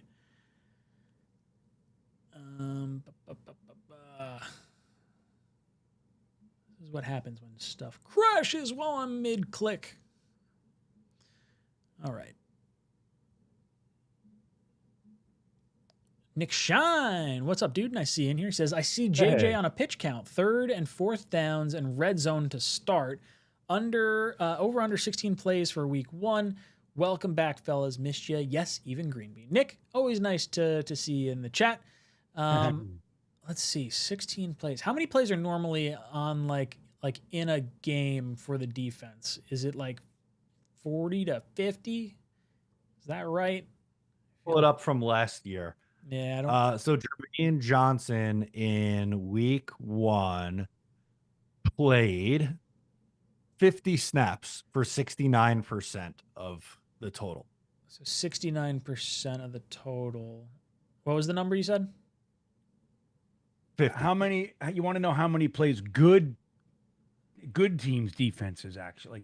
Teams with an offense. Yeah, teams that can score points and whatnot. But I don't know if that's where we're going to be at. Like it depends how many defensive snaps we take, right? Like I think it's going to be over 16. I don't know how much over, but if 50 defensive snaps is what he had week 1 last year, half that, call it 25 maybe. What do you think, Matt? Yeah, Tack McKinley played 23 for 32% in week 1. I was thinking somewhere between 20 and 25. Bean, what do you want to see from JJ on a pitch count? 1 play. That's it? Yes. And he's going to do what I said. We're gonna get up to 17 plays by week 17. That's how it's gonna right. play out. Or week 18. Yeah, no, I think pitch count's the way to go. I don't like to agree with Nick, but I do, because he's so Nick's the worst.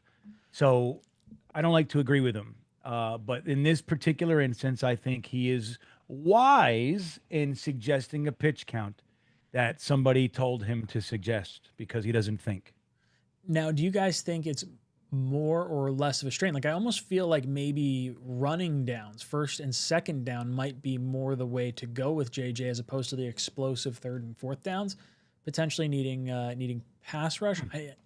Would that generate more pressure, or like the offensive lineman pushing you backwards be more pressure in like a running game perspective? I don't really know.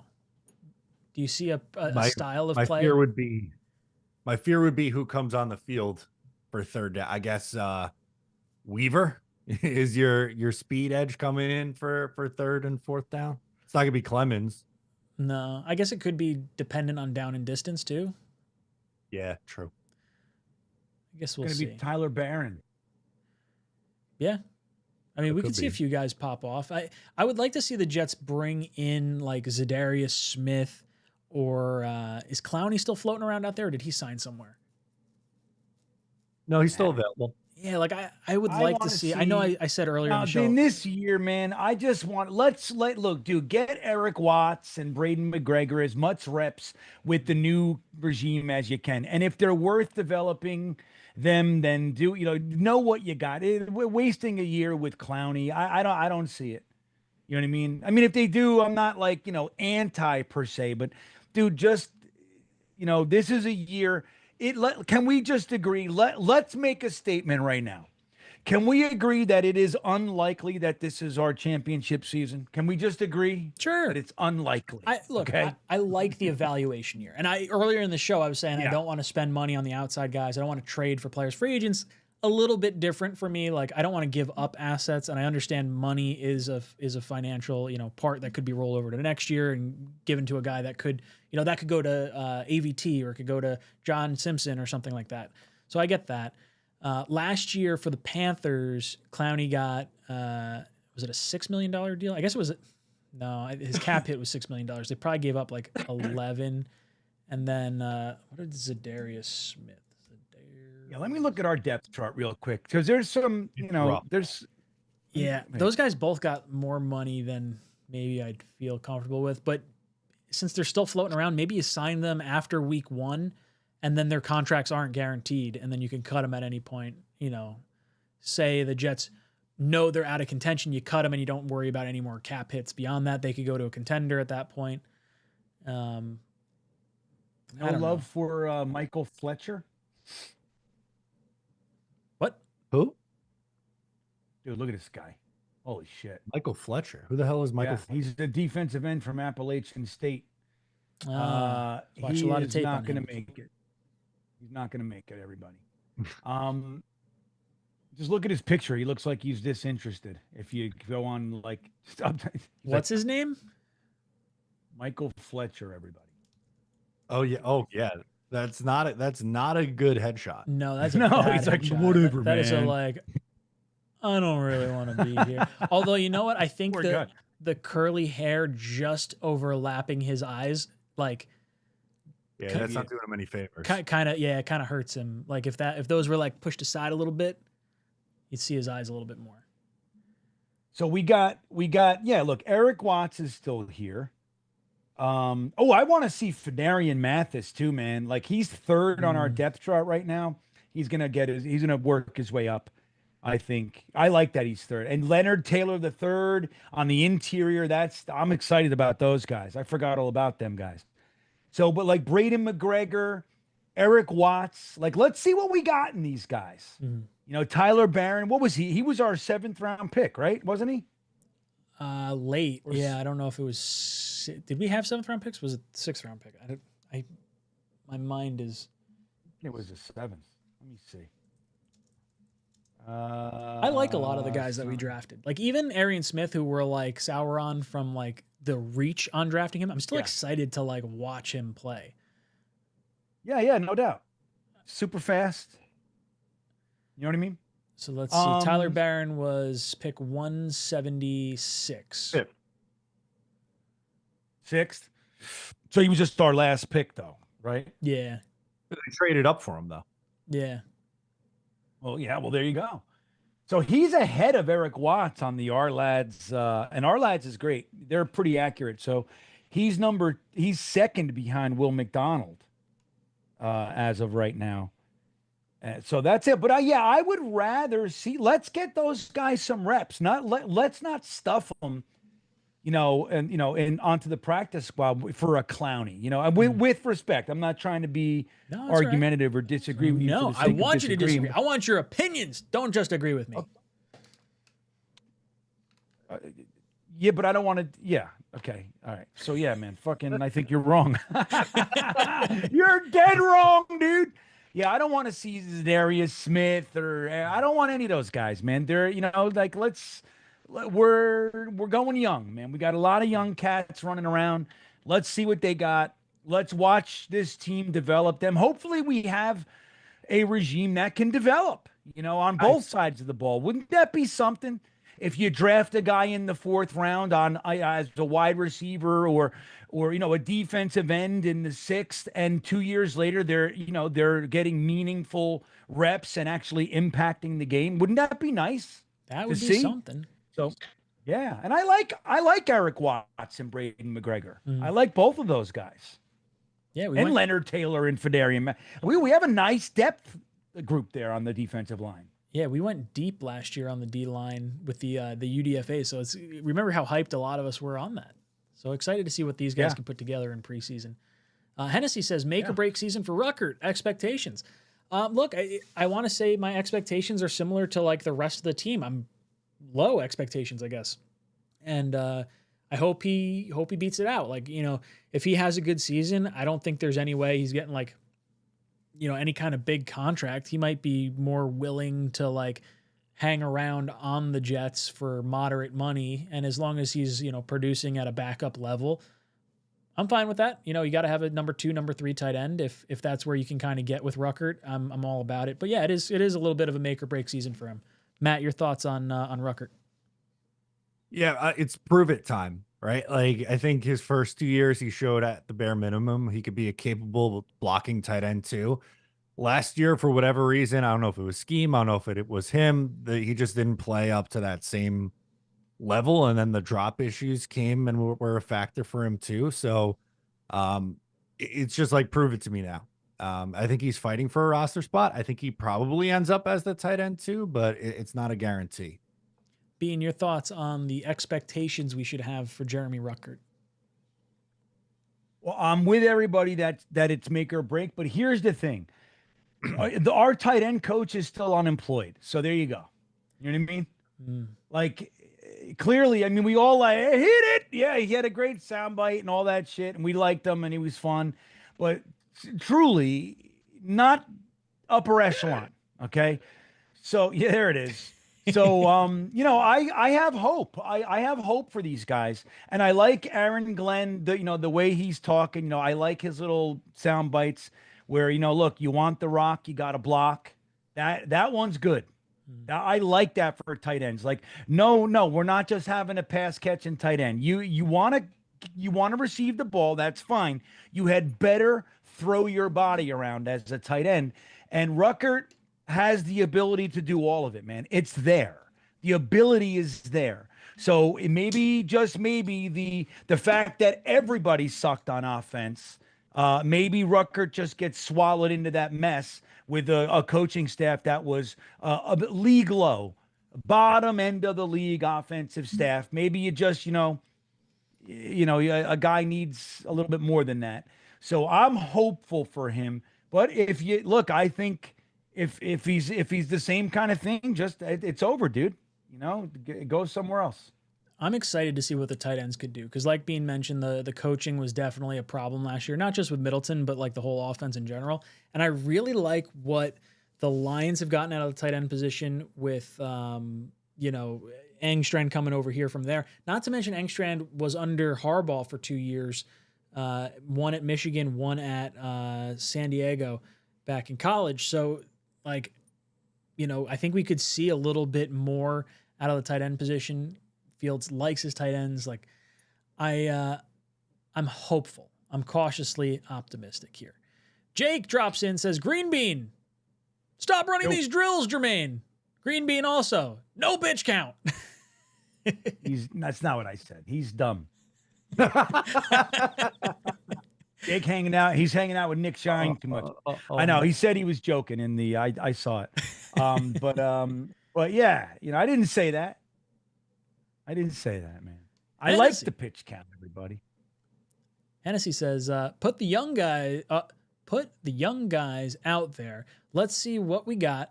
We also have a lot of guys with chips on their shoulders, like Fields, Cisco, and Stevens.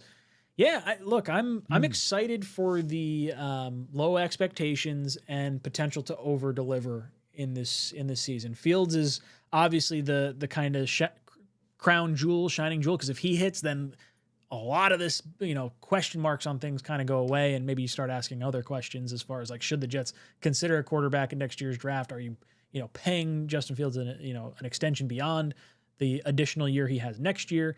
But yeah, between Cisco and Stevens, the secondary is going to look a lot different. We obviously added the kid from Alabama. You have A.Z. Thomas at corner. You re-signed Michael Carter II last year. So the secondary, I feel like, has a lot to prove.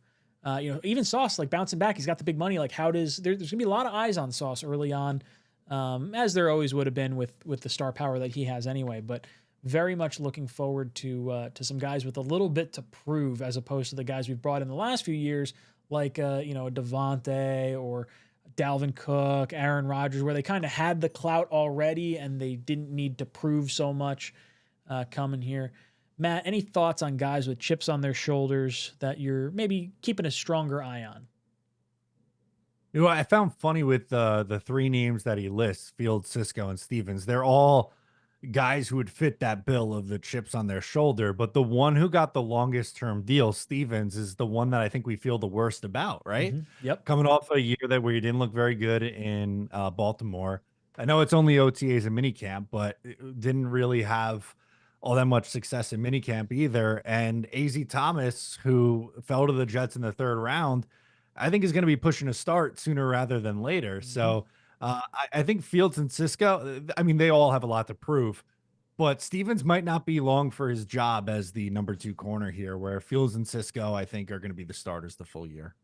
Yeah, definitely. If there's one contract that I would say I'm a little like, ooh, I didn't love that, Stevens would kind of be that. I always look at like how other teams react when they lose a player. Like DJ Reed going to the Lions fans coming over here like, oh, DJ Reed's a good guy. Like, okay, we understand like he kind of gave up a little bit last year, but the whole season kind of fell apart and whatnot. But like DJ Reed's a good player. We like DJ Reed. We're sad to see him go.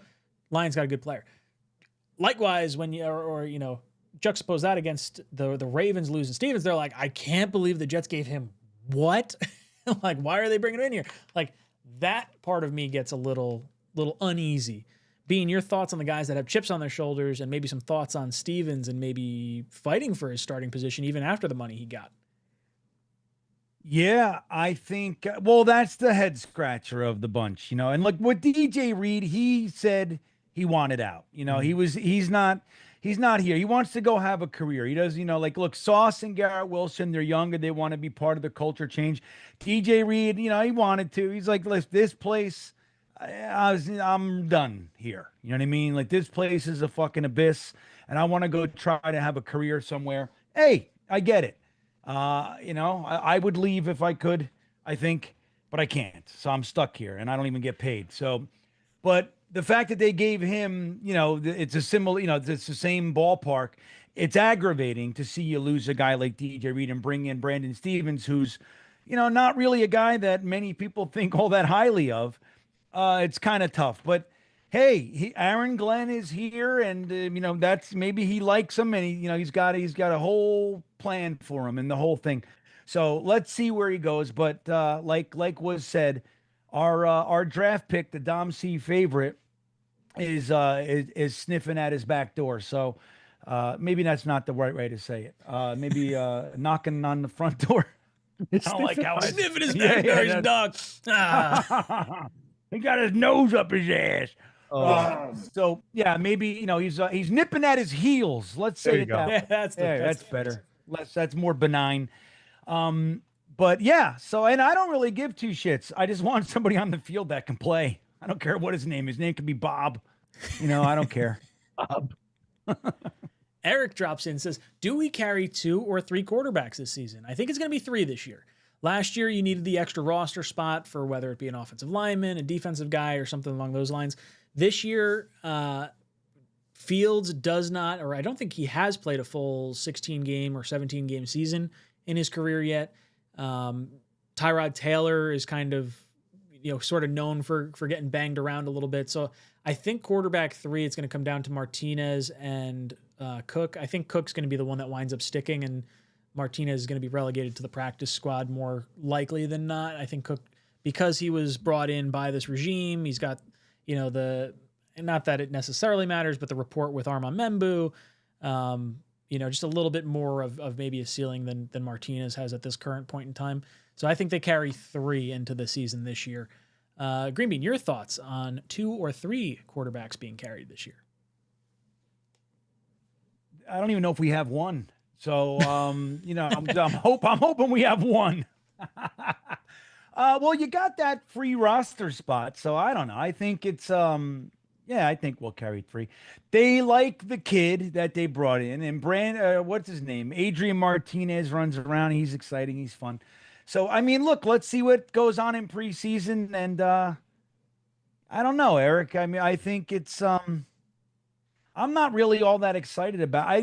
Sometimes like I'm passionate, like we got to keep this guy. He's got something. He's got potential to be a solid backup. And I mean, we got the Martinez package. Tony Alexio likes Martinez, and he was exciting for a minute there in preseason.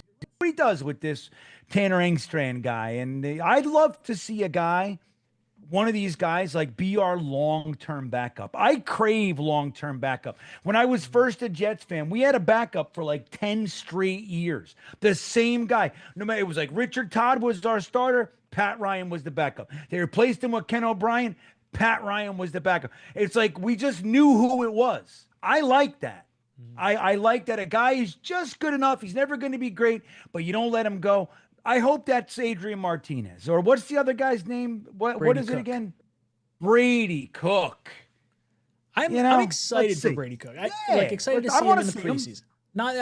If he could be quarterback 3 this year and long-term backup, like you said, that would be delightful. Me too. That's what I'm thinking.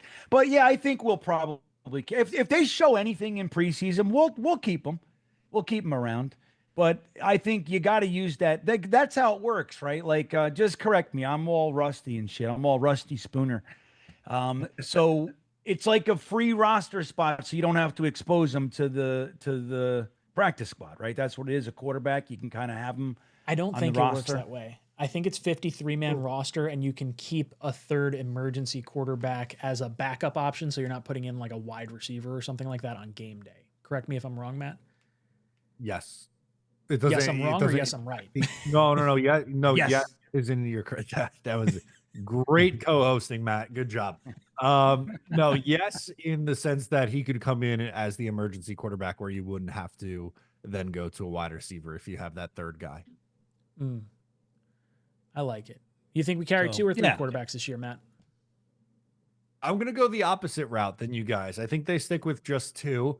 And my reasoning is I don't think there's really a concern that if they waived one of Brady Cook or Adrian Martinez that they would get claimed. So if they ever did get to a part in the season where, God forbid, Justin Fields gets hurt, then when Tyrod Taylor, in that scenario is taking over, or if Tyrod gets hurt, whatever, they could just call someone up from the practice squad and be okay that way. I get it. You have that extra opportunity, right, with the game day roster, where if you wanted to have that third quarterback, you can, and it doesn't really cost you that spot. But I just don't know if it's something that the Jets are gonna feel like they need to do. I wonder if there's like any thought, like if Fields goes down and Tyrod goes down, they have 2 quarterbacks. Like, I don't know offhand who the third quarterback would be, but I wonder if you almost run it with like 3 running backs. Like you got Allen, Davis and Breece, and you just kind of like RPO it like near the line of scrimmage. I don't know how much you're throwing to like Garrett at that point, and you just like try to ground and pound people into submission in a pinch. Good question, Eric. I like that. Derek comes in. Derek says, excited to have you guys at my music festival. Derek, we're so excited to come down to 𝐵𝐲𝐻.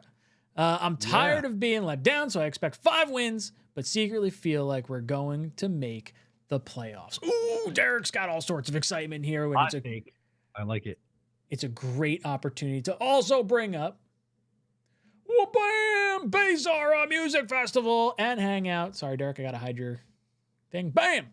Saturday, the 6th, we're going to be live at the 𝐵𝐲𝐻 Music Festival in 𝐒𝐮𝐬𝐫𝐞𝐻, New Jersey. Live show, hang out. We're going to be listening to some good tunes on the beach. They got so much stuff. Go check out the website that they have set up for it because it is like they've added a whole bunch of stuff to it, and it's going to be a lot of fun. We're really looking forward to it and hanging out and chatting with you guys. And Sunday, home opener, Jets vs. Steelers, food, drinks with Tailgate, Joe's Tailgate, on-field access after the game. We've been saying it all night. $2.99 gets you the tailgate and the ticket. The tickets in our section are going for like $2.85 right now. It's crazy. So for just a few bucks more, you're getting the tailgate included with it, and you get to go down on the field. So by all means, head over to TalkinJets.com. Check out the 𝐵𝐲𝐻 Music Festival. Check out the group buy. We have a group, like a lump option where you can go to both, or you can go to each one independently if you can't make one or the other. We are so excited. Rebel Ape's going to be sponsoring our live show on Saturday. It's going to be the best, dude. I mean, if you can come hang with us, either one, again, like, look, not everybody can come to the game. It's another opportunity to hang out with us at 𝐵𝐲𝐻. I mean, I haven't been to dude, the last festival I went to was the Blue Ridge Rock Festival, the one down here in Virginia, very famously now. It was like, you got to take buses in and out and everything. And everybody, when you get in there, you have to wait online to be bussed out, right? And a fucking hailstorm came and trapped everybody in there. And dude, it was like everybody was stuck. It was the worst thing ever. We were there for like 6 extra hours waiting for buses. It was the craziest thing. So I'm excited to have a good festival right on the beach in 𝐒𝐮𝐫𝐞𝐻. Which, by the way, Phil from Jet Nation might be coming to hang out with us. I don't know if you guys knew this. Phil grew up in 𝐒𝐮𝐫𝐞𝐻. No way. That's where he's from. Yeah, man. That. So Phil from Jet Nation might be coming to hang out with us. So yeah, I'm excited, dude, to go to a good festival on the beach, and we get to do a live stream and everything. It's gonna be. I don't know, man. I feel so positive about this whole weekend. I can't wait to hang out with you guys. I can't wait. I'm tossing Jeremy in the ocean. Oh, that's right. Jeremy. Jeremy. We're gonna have Jeremy and Dom at the week 1 game. Are Jeremy and Dom coming to 𝐵𝐲𝐻? I don't know if they're going or not. We're gonna have to link up with them. Definitely gonna see them. You got to grab Jeremy by the wrists and the ankles and do the 1, 2, 3 into the ocean, Matt. That's what we got to do. 100%. Me and Green Bean, Ryan will film it. We'll get it on camera. It's gonna be the best. That's right. It's gonna be the best. And he lost a bunch of weight, so it's gonna be easier. Like a feather. That's right. Yeah, Jeremy's looking like good. A feather. Yeah, Jeremy's hot. Beach bod. I like it. I saw Jeremy in here before. Yeah, there he is. Look at him go. Why didn't anyone tell me about Tyler Shuck? Says Jeremy. He just signed his contract. What else are you looking at? That's his guy. He's going to be starting for New Orleans. I'm not sure how well that goes, but I guess we'll see. Yeah, I guess we'll see how that ends up. I'm not like super confident in this rookie class in general. Obviously, Will Levis out for the year with a throwing shoulder surgery, which I guess is a nice way to say like, yeah, I know I'm not the guy anymore. So like, I'm just going to sit this season out and you guys can get rid of me at the end of the season. How do you think Cam Ward performs, right off the bat in Tennessee, Matt? I think it's a tough spot for him, man. They don't have a ton of weapons. Calvin Ridley's there. He was okay, but that offensive line still needs work. And they put a lot of resources into it, but I don't think they're as far along as they thought they'd be on this offensive line right now. I don't think he's going to be like Anthony Richardson, Zach Wilson level of, bust out of the gate, but I don't expect like a CJ Stroud like rookie season. Being, any thoughts on any of the rookie quarterbacks coming into this year? Sanders in Cleveland, I would think, is on track to start over there, even with Gabriel being drafted before him. Did you see the ESPYs with what's his name? For whatever his name is escaping me. Oh, Shane Gillis. That was. Did you see the Sanders joke? I didn't catch a lot the of people Sanders are saying one. it. He said a lot of people saying it's nepotism. He said, but it's not nepotism. It's because he was 12 of 13 or something like that, and he almost won the Alamo Bowl. That's why his number was retired. It's so fucking bad, dude. It was brutal. He was just like, he had his head down. It was just like, come on. That's why he had his number retired, because he almost won something. Dude, Gillis's nepotism. Gillis's joke about Caitlin Clark and banging threes in the Midwest was like an all-timer for me. I almost fell out of my banging seat. Threes. Yeah, and then what he did with his friend's girlfriend, he said, "Oh, look, the champion, the all-time scorer, the woman." He goes, "I'm just kidding. That's my friend." Yeah, I knew nobody would know what she looks like, what WNBA players look like. That's his wife. It's so good, dude. Wyatt chimes in and says, wait, will quick, there be ladies? Sorry. No, go on. No, I just wanted to say, real quick, Dano said, when we're just on the throwing Jeremy in the ocean, he said, since he goes, Jeremy doesn't splash the same anymore. No, it won't. Cannonball's not so much fun anymore. Jeremy. Oh, no. We love so you. good. Wyatt says, will there be ladies at the music festival? What do you think? I don't know, Wyatt. You got to come out and hang out with us. Fly in from California. And you shouldn't be out. Don't you have a girlfriend right now? I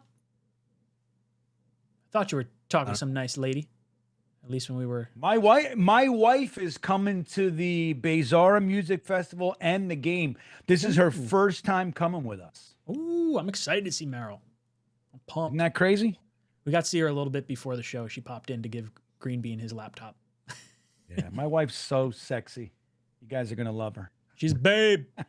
Hi, Meryl. She's hot. She's not hot. My wife is also asleep. So she goes to bed at like 8:30. We got Sam chiming in. Sam says, what are your expectations for our coaching staff this season? Do you see us stealing a few wins because of coaching? Yeah, absolutely. I think we lost a few games last year because of coaching. Lost a few games, obviously, because of kicker and whatnot. I'm taking more of the pessimistic approach. I'm kind of setting myself up for 6 wins this year.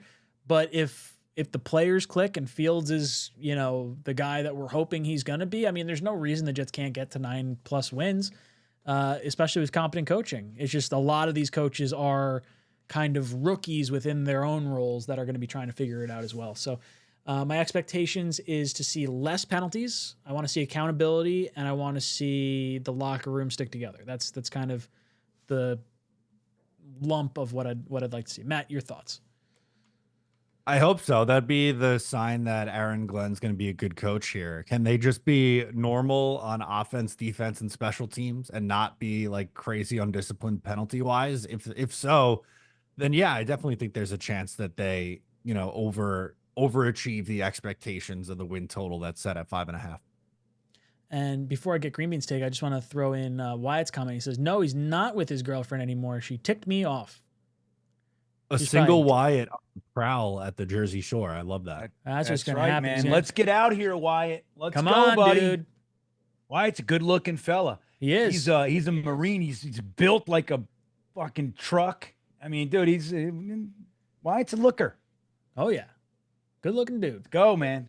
We got Jersey 248 people in real here and estate. maybe 2 girls. Yeah, this isn't the place. This isn't. You don't come here to meet ladies. You don't come to Talking Jets live streams. Nah. 𝐒𝐫𝐲 is going to be different. Oh, yeah. Dude, the Jersey Shore, Wyatt, there's nothing like it, buddy. It's super fun. It's a good time. Yeah. Bean, expectations before we roll into our giveaway for the coaching staff.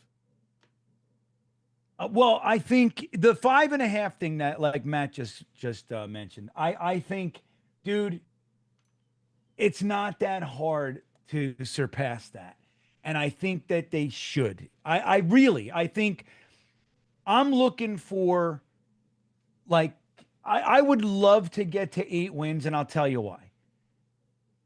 Because Saleh never did in 4 years. Ooh. Loser. I would like to see Aaron Glenn just come in here with the same batch of fellas, predominantly, and get right to 8 wins. That's what I'd like to say. Like, it's not that hard, buddy. It's fucking football. We're overcomplicating it. You know what I mean? So that's what I want to see. I want to see discipline. I want to see the penalties reduced, and I want to just see football. That's what an actual game plan, something that looks like they're doing something, like they're working on something. I don't want to see 3rd and 1 with no back in the backfield. I'm sick of it. I'm sick of it. That's what I want to see. I want to see. So if we get to 8 wins, I am elated. I'm easy to please, everybody. I like it. Boys and girls, we've reached the end of our show. So we get to do a little giveaway. And also the tickets too. The tickets. Yeah, let's do the tickets first. How many I don't think we had many people put in the ticket emoji. 2. Ooh. You got a 50-50 Who is it? winning. Who's the ticket people? Luis Sanchez and Wesley. I think it's Gates. I don't know if it's Wesley Gates or Bates. I wrote Gates. So Leslie or Wesley? Wes. Oh, it's so crazy. I knew a girl named Leslie Gates. Anyway, that is inconsequential information. So, all right. Well, let's see. Lewis is 1 and Wesley is 2. What do you think? You guys in? Let's see. We'll do a little generate. Yes. We're going to do 3 generates. I'm going to click this button 3 times. 1, 2, 3. Did it just stick on 1? I can't tell if it moved. It's all, you know what? Let's do odds or evens. We're going to do this. So I can actually tell if it moves. It stayed on 1 the whole time. All right. So I'm going to do 3 Here's generates. Wesley. Who's number 1, Green Bean? Lewis. All right. So Lewis is odds. Wes is evens. 1, 2, 3. Evens. It's going to Wes. Wes. Going to camp. Wes, send me an email. MattO'Leary95@gmail. I'll tag him in the chat. He's hanging in here. Oh, Jake reached out to us. Wait, I forgot. I never got my eggs. Yeah, you did. And Hennessy We sent says, them, man. so you don't want to see us throw from the 1 green bean. No, I want to run into a wall. Big, meaty, tush-push people. Wait, which one? So if we're on we're on their one? Dude, Braylon Allen. Yeah, Please. just right up the gut. I want tush-push. I want Fields under center, Braylon Allen, and like Isaiah Davis running into his back. I want the tight ends pulling around and just all the meat going forward. Just gotta get Isaiah Davis is a badass, by the way. I don't know if anybody caught wind of that.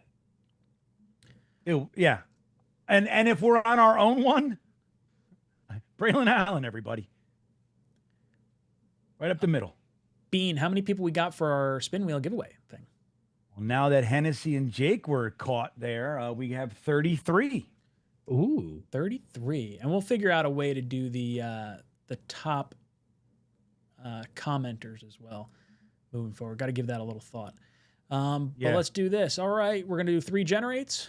1, 2, 3. Number 23, Green Bean. Number 23 is Rico the Pup. Rico the Pup. Rico. Let's see what Rico wins. Eggs, eggs, eggs, eggs, eggs, eggs. Jersey. Shirt. A shirt. Rico the Pup wins a shirt. Hit us up, jetstalk247@gmail.com or talkinjetshow@gmail.com. Reach out. Let's get your shirt size. Pick out a shirt. We'll send it out to you. Thank you so much for playing. Boys and girls, let's go around our panel, give our closing thoughts. Green Bean, any last words? Yeah, I am excited to tell everybody that I have a lemon cucumber here, and I am bringing it to the After Hours Jets Fest, where I plan on cursing a whole lot. I know I dropped the F-bomb a few times, but I've refrained over 300 times. So I'm gonna be absolutely deplorable at 10:30 on Green Bean Jets Fan. I am excited to hang out with you guys and continue the evening. Now, I do want to know, can you peel that banana lemon or do you have to juice it banana lemon. It's a lemon cucumber. Oh, lemon cucumber. Banana lemon. You know, take a bite out of it. How does it I still want to know how this gets eaten. It's my first one. That's why I'm hanging out with it. It's like cucumber water and lemonade water in one shot. Well, it does. It's just a lemon. It's just like because of the color. Well, what does it smell like? But I don't know. Does it smell like a cucumber? It doesn't smell like anything, man. I don't know what the deal is. I'm just hanging out with it. I have like 6 of them. My garden's been good. Lots of spaghetti squash. Lots of San Marzano tomatoes are just popping. So I'm gonna make some gravy with those. And we did a lot of cherry tomatoes. And I got a cabbage. I'm making sauerkraut, man. I got it fermenting in there. I'm all excited. So I don't know what the fuck this thing is. I'm excited. I'm gonna cut it. I'm gonna cut it and slice it, and I'm gonna put it in my mouth and see what happens. You know what I mean? Sounds fantastic. Sounds like a good time for 10:30. Matt, any last words for our panel? So excited to be back. Jeremy and I are going to bring our show back. We're going to come on Fridays at 3 p.m. We got to move off the Thursday date for a little bit, but we've been itching to get it back going. So Friday, 3 p.m., Jeremy and I will be live this week. I'm excited. I'm going to be away next week, so you guys are going to either hold down the fort or I will maybe tune in from the vacation house, depending on what my Wi-Fi looks like. And then Dom and I will be back in 2 weeks' time. So not next week, but the week after that. I believe we're doing Monday still. I got to link up with Dom and see what his schedule looks like and whatnot.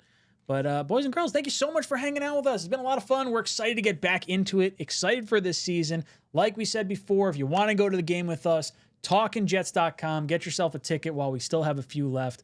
Going on the field after the game. Tailgate Joe, tailgate, food, drink, all the good stuff. $2.99. Talkin' Jets show or TalkinJets.com. Boys and girls, this is Talkin' Jets signing off. JETS.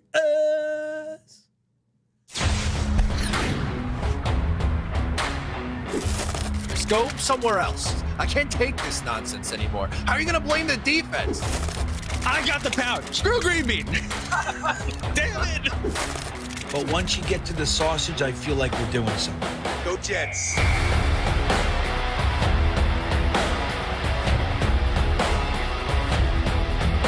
And that's the other part of it is the people are insanely jealous of this show. This show gets the best of the best, and it does it a different way with positivity. He scores! Ow, my head. No, come on. What would you give up to see a Jets Super Bowl? All of my friends and family. Hit those milk thumbs, boys and girls. Freeze frame. Hold on to your underwear, ladies, and stand by, bitches. It's now time for Talkin' Jets with your hosts, Matt, Ryan, and Green Bean. Jets!